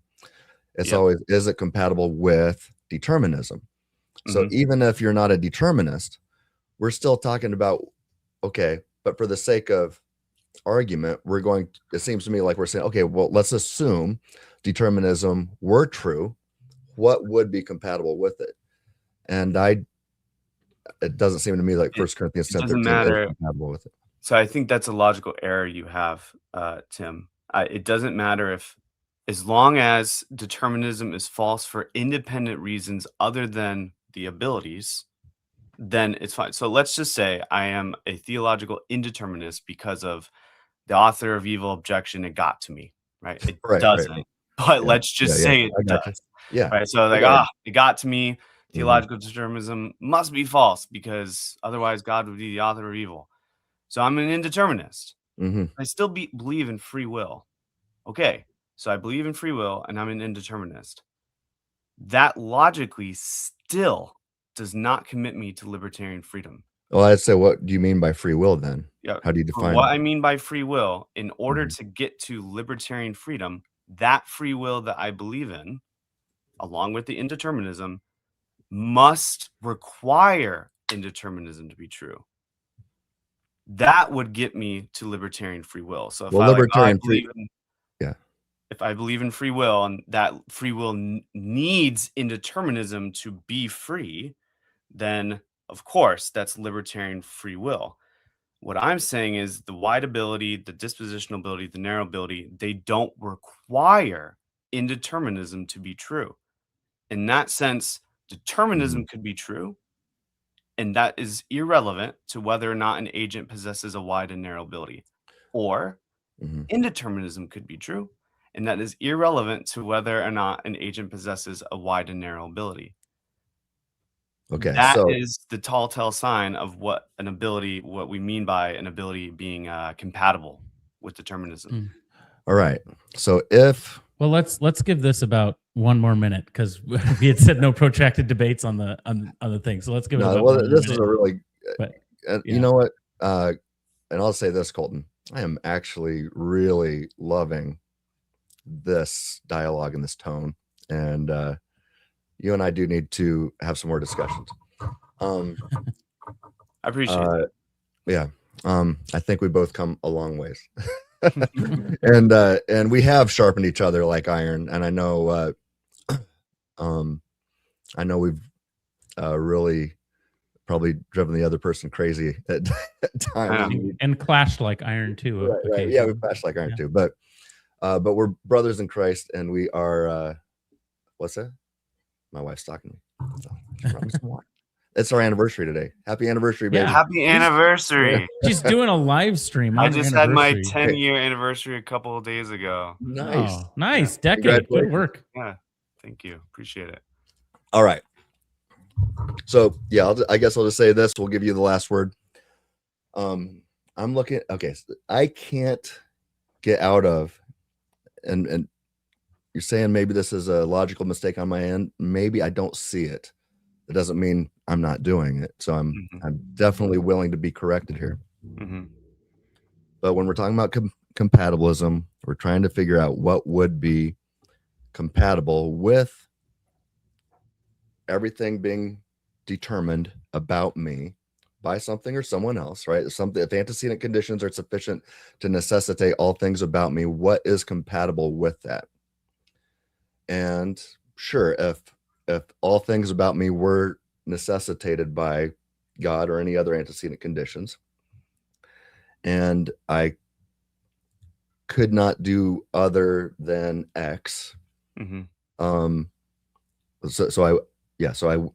necessitated to do X. Let's just say that's wearing this black Molinist shirt today. Then I can't do otherwise. It would be impossible for me to do otherwise. So if God is telling me, hey, every time you're tempted to wear that black Molinist shirt, I will provide a white shirt that you actually can wear. Well, if that's true, then I wasn't necessitated to wear this shirt.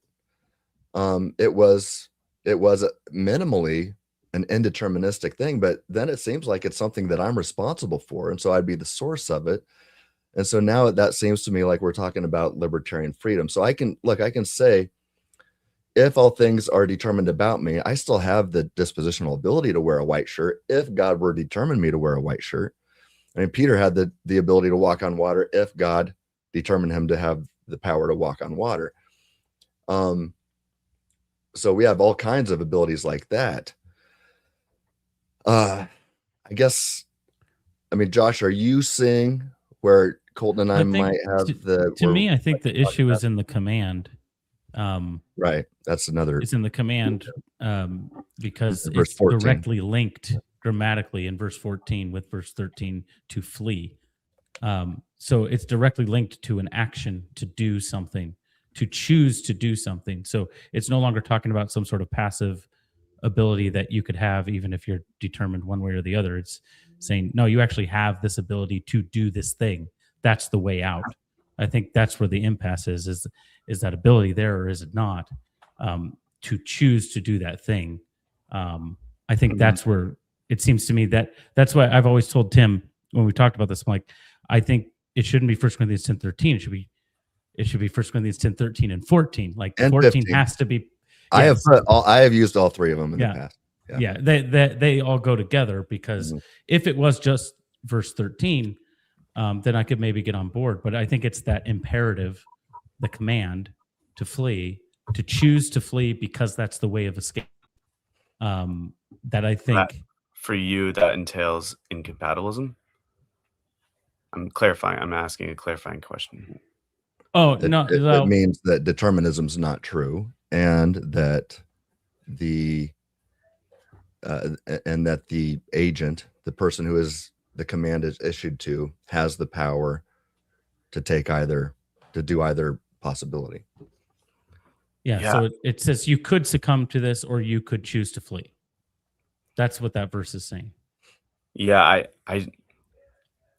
I just think a compatibilist who is an indeterminist can say the exact same thing, like verbatim. That's why we have to be extremely careful with our language here. I agree. I appreciate, Tim's trying to, with agent causal language, which is a compatibilist can hold to an agent causal view. Like many compatibilists have done that, regardless of whether or not you guys disagree. Like that is a debate. Right. That a compatibilist can have an agent causal view or a source view, right? Fisher and Revisa are famous for having a source compatibilist view. Same with Nelkin, same with Sartario. Like it's not like, I want to make it very clear that, especially not just for you guys, but for everybody, like just because a theist, let's say, uses source language or agent causal language or abilities or alternative possibilities, that just necessitates libertarian freedom, because that's just not true, because there are other views. Right. And even if you guys disagree, for sure, you have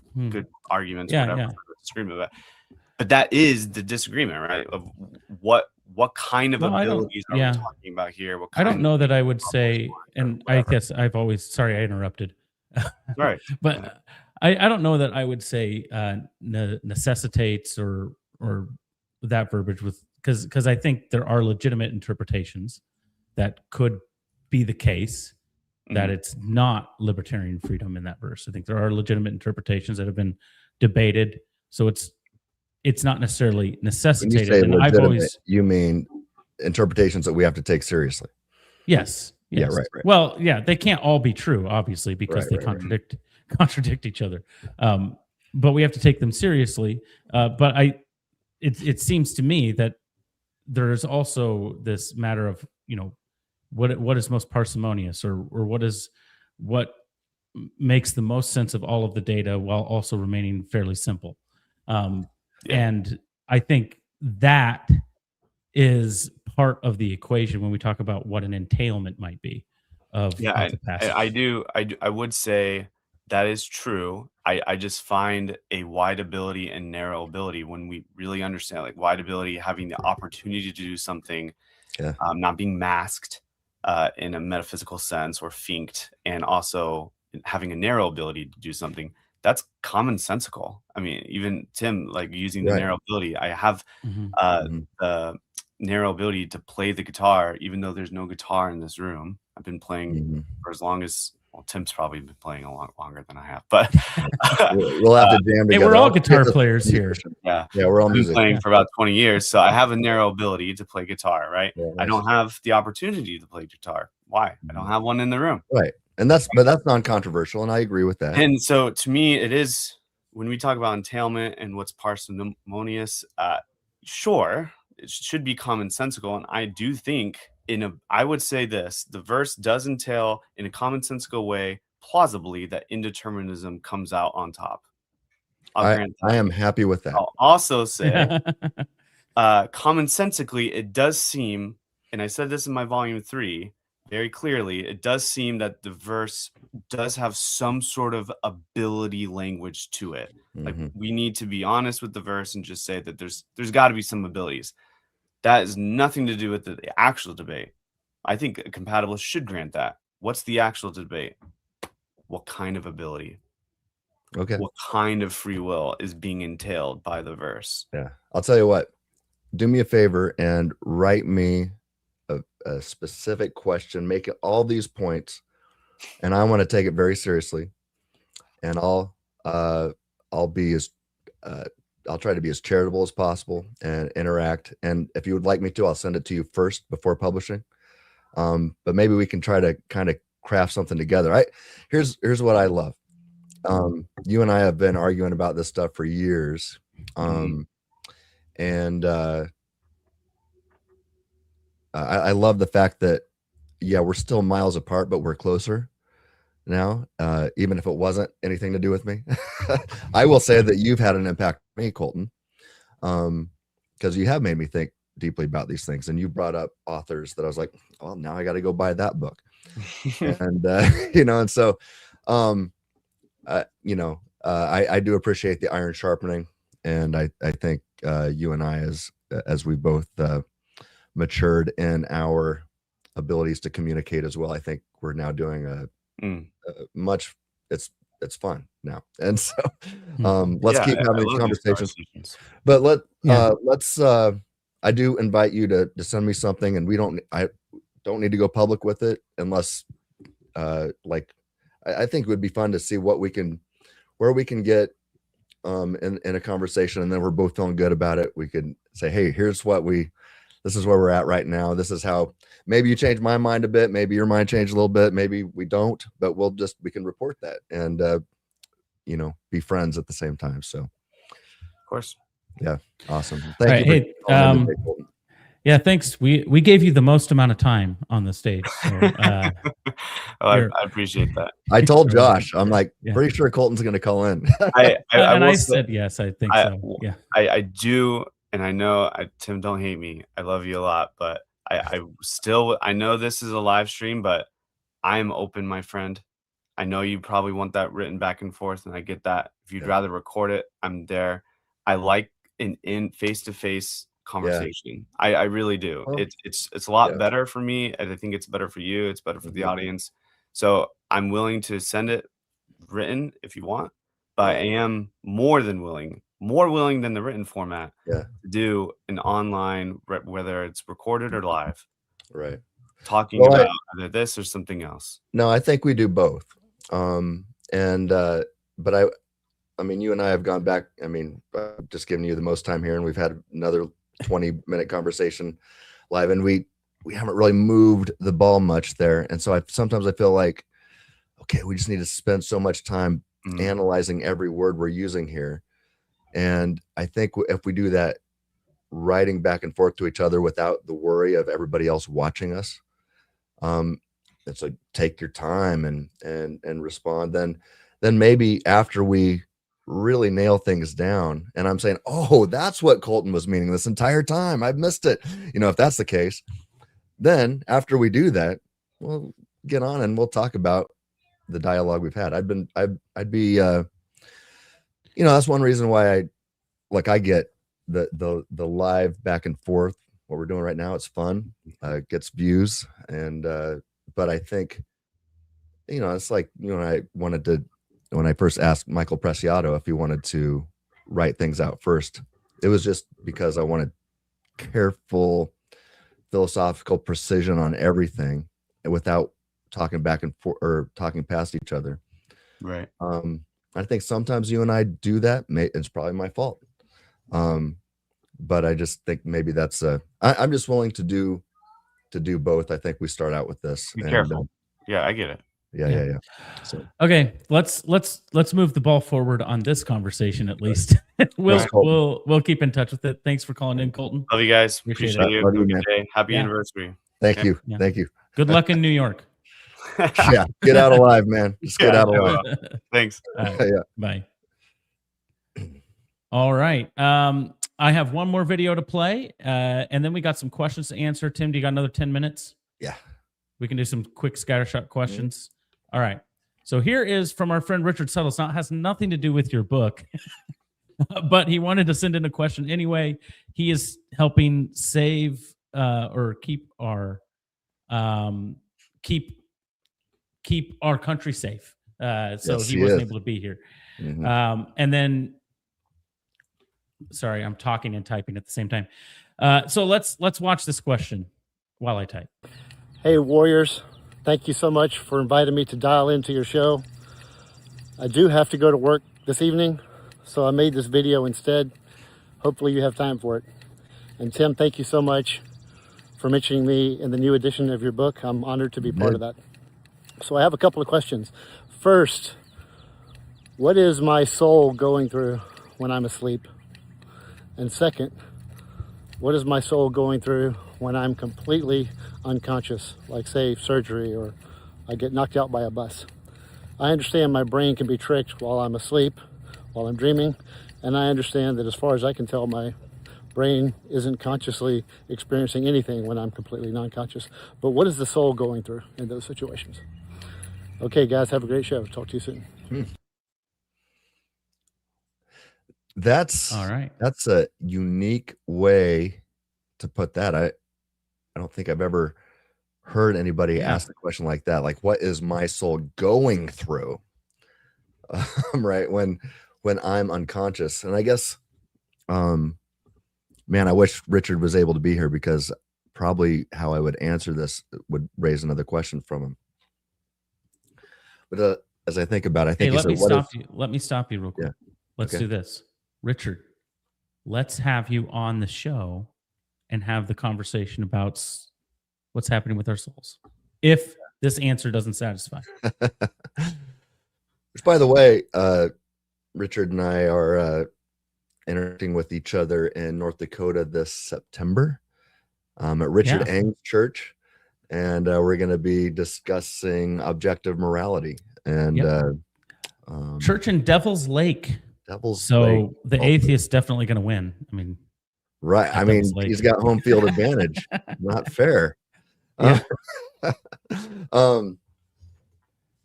so that'll be. I just Richard and I are good friends who disagree, and we're really just committed to respecting the other in the midst of disagreement. So it's an honor to work with him. He's and especially the fact that he does work for the government, and his job is to protect us.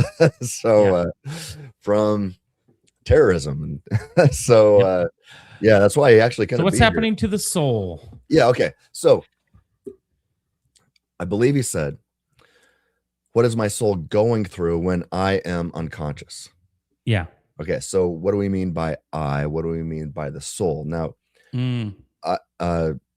this is what analytic philosophers and theologians do. We have to analyze every word and term really before we can answer something. And so the key terms here that I'm going to say, it's the soul. What do you mean by that? He talks about the brain. What do you mean by that? And then he says I in that same sense. The thing that you refer to as I, right? And so I'm going to say that his question could just as easily be asked, what is happening to me when I'm unconscious? Or what is the soul going through? What am I going through when I am unconscious? So could your soul just be unconscious? Well, it's like saying, could I just be unconscious? That's what I'm saying. You're unconscious. And maybe your soul is trying to sort things out with your brain. I saw an interesting interview.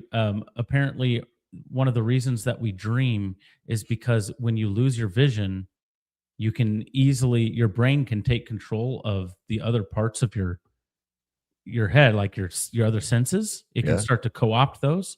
So one of the reasons for dreaming is to keep the vision sense alive during sleep, so that our brain doesn't start to control our vision sense. It was interesting.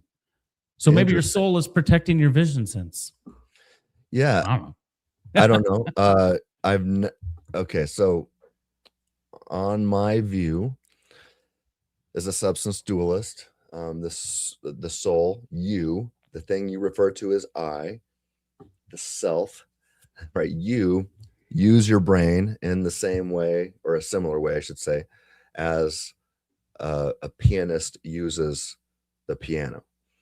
So when the pianist is connected to the piano, as it were, you can make beautiful music if the piano is working well and if the piano is in tune. If the piano is damaged, nothing's wrong with the pianist, but the pianist, talking about narrow and broad ability again, the pianist would not be able to make beautiful music. So I think that's how we can make sense of brain damage and things like that. Also, self-directed neuroplasticity. I recommend the work of Dr. Jeffrey Schwartz from UCLA. He has a book called You Are Not Your Brain. Mm-hmm. So when he says you are not your brain, what is this you, or the thing that you refer to as I? So again, what is the soul going through when I am unconscious? That is, you can just as easily ask, what am I going through when I am unconscious? Well, you know what you're experiencing. It's either nothing, you're not, or you're not aware of anything at the time, or you're dreaming, or some people, you hear all the time of people being in comas and still being aware. That's you being aware of what's going on. And we hear the millions upon millions of near-death experiences when the soul survives at least the near death of the body and is experiencing its surroundings, seeing without the use of your physical eyes, hearing without the use of your physical eardrums, gaining getting knowledge of what's going on down the hall, even though your brain is not down the hall. So the way Richard put it, it's very unique, and I guess I probably need more time to think about it. Yeah. But ultimately, I'm going to say, okay, when you say, what is the soul going through when I am unconscious, or what is this soul going through when I am dreaming? You can just as easily say, what am I going through when I am dreaming? And so I am dreaming. That's what I'm going through.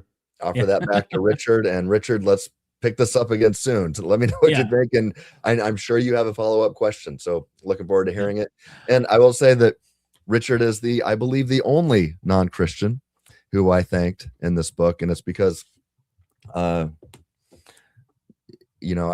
don't argue that you have to believe in God to be a good person.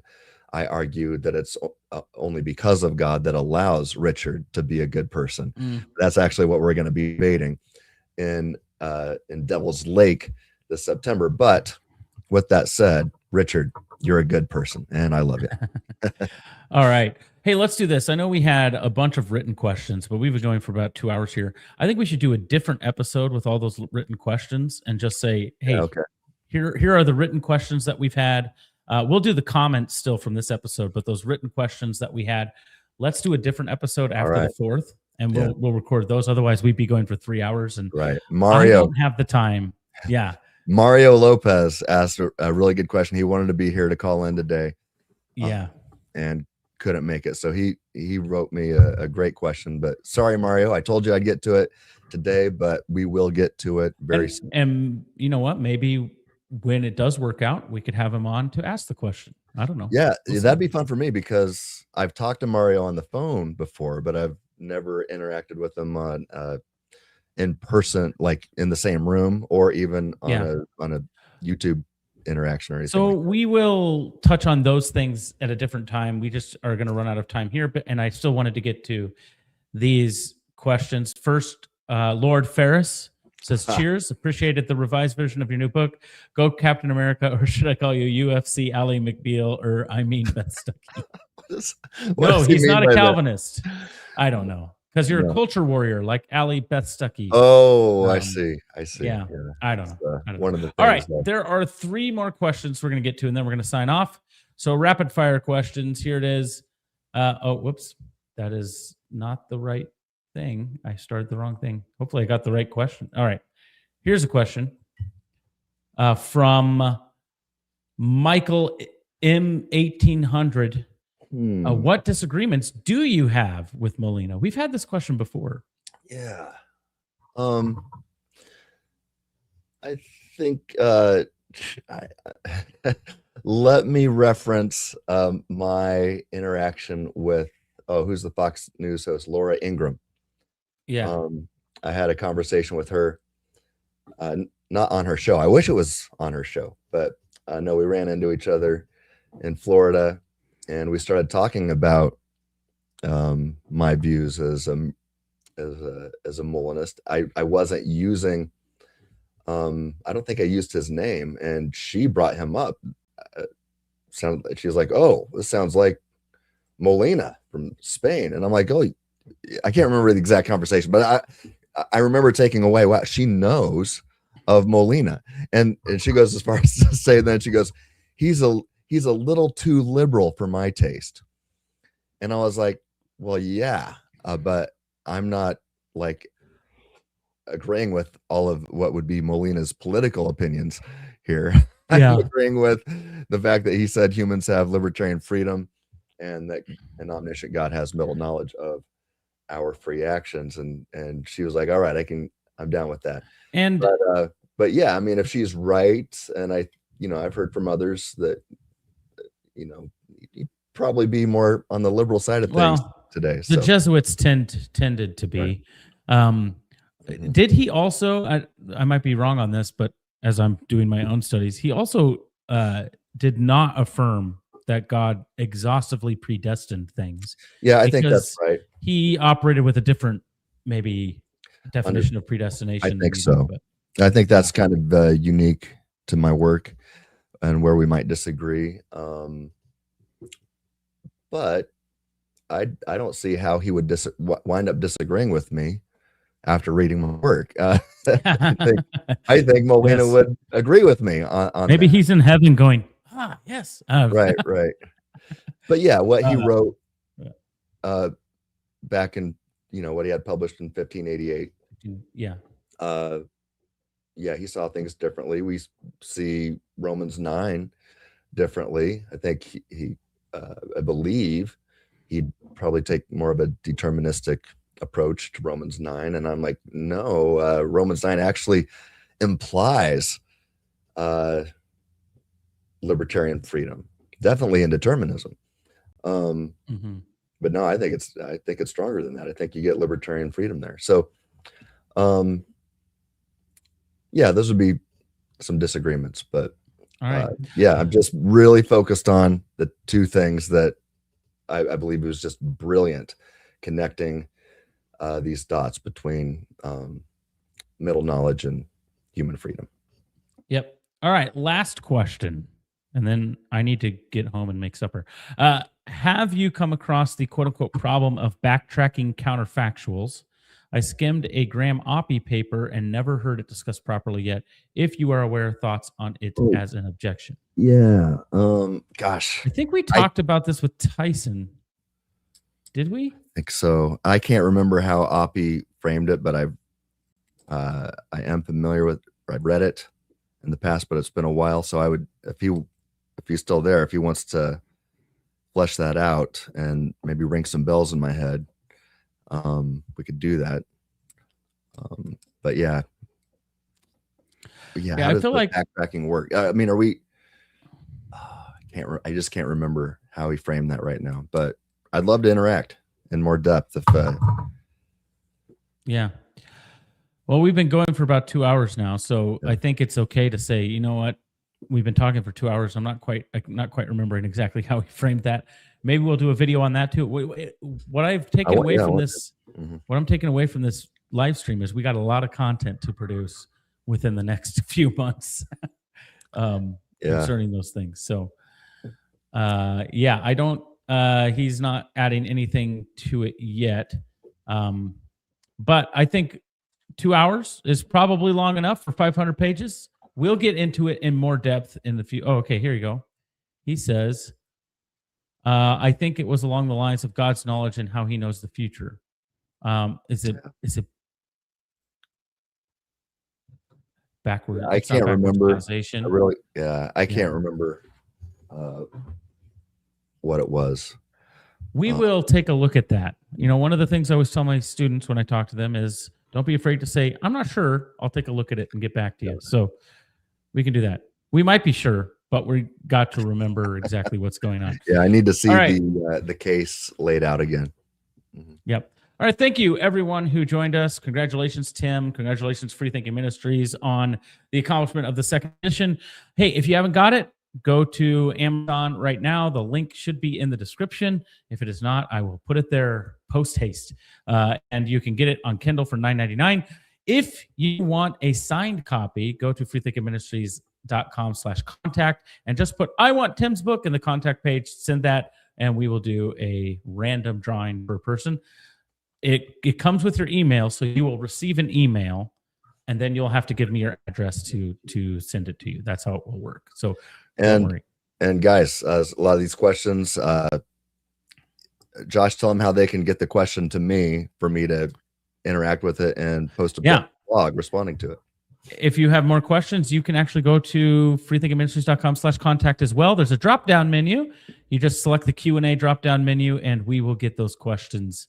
And we record an episode, I don't know, 3-4 times a year doing just Q&A, and I'm sure that will be coming up shortly. So if you've got questions we didn't get to today, go and do that. If you go, you know what, I'd love to have you host it at a youth group or at a church or something, you can also go to the contact page, that drop-down menu, and select speaking engagements, and we will get in contact with you to set something up as well. So, Tim, do you have anything you want to finalize this? Everybody I thanked in the acknowledgments of this book is a lot of people, because there's so many people that sharpened me along the way and encouraged me along the way, helped me along the way, people giving me books and articles and things like that to work through, and then people that had careful eyes looking at it, there's so many people, and I know there's a lot of people that I failed to mention. I know I forgot some. But yeah, everybody, I just want to thank everybody that's played a role in this, even if, and I like to say this, even if all of this turns out to be wrong, what we're doing together is advancing the ball closer to truth. And so if this is all wrong, somebody is required to bring defeaters to it to show why it's wrong and what else is a better explanation or what else is true. But we wouldn't advance the ball together. This is why it's so important to be, sharpening one another like iron, to reason together. So we got Proverbs 27:17, sharpen one another like iron. Reasoning together, Isaiah 1:18, and then James 3:17. The wisdom from above includes us always being open to reason. And when we do this together, when we're taking bad thoughts captive to obey Christ before bad thinking takes us, Colossians 2:8, then we are getting closer to truth together.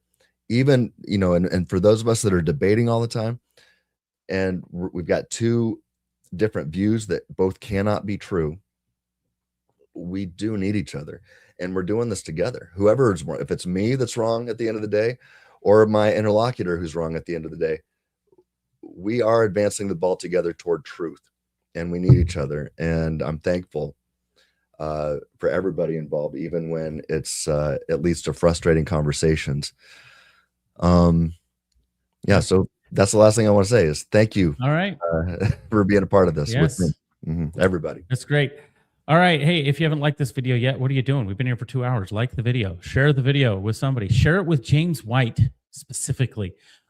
If this video gets to 100 or more likes, Tim will sign a copy of his book, and we'll figure out how to send it to James White. That's what we will do. I am committing to that right now. Okay. Get this video to 100 or more likes, and we will figure out a way to do it. And I know that James White prefers the hardcover. Yes. And so that's even more expensive. Well, that's more money. We will send a hardcover. 100 or more likes, we will send a hardcover. So share this and say, hey, watch it on double speed, whatever you have to do, but make sure you like it. Share this so we send James White a hardcover of Mere Molinism and see what he does. Actually purchased the hardcover of the first edition and had me sign it at our debate. Oh, nice. So yeah, he definitely needs the upgrade. He definitely does. So get this to 100 or more likes. All right. God bless. Thank you for joining us. All of you, thank you for chiming in with your questions. It's time for me to go take my wife out to celebrate our anniversary. Absolutely. Happy anniversary. God bless. And as we always say, stay reasonable. Stay reasonable.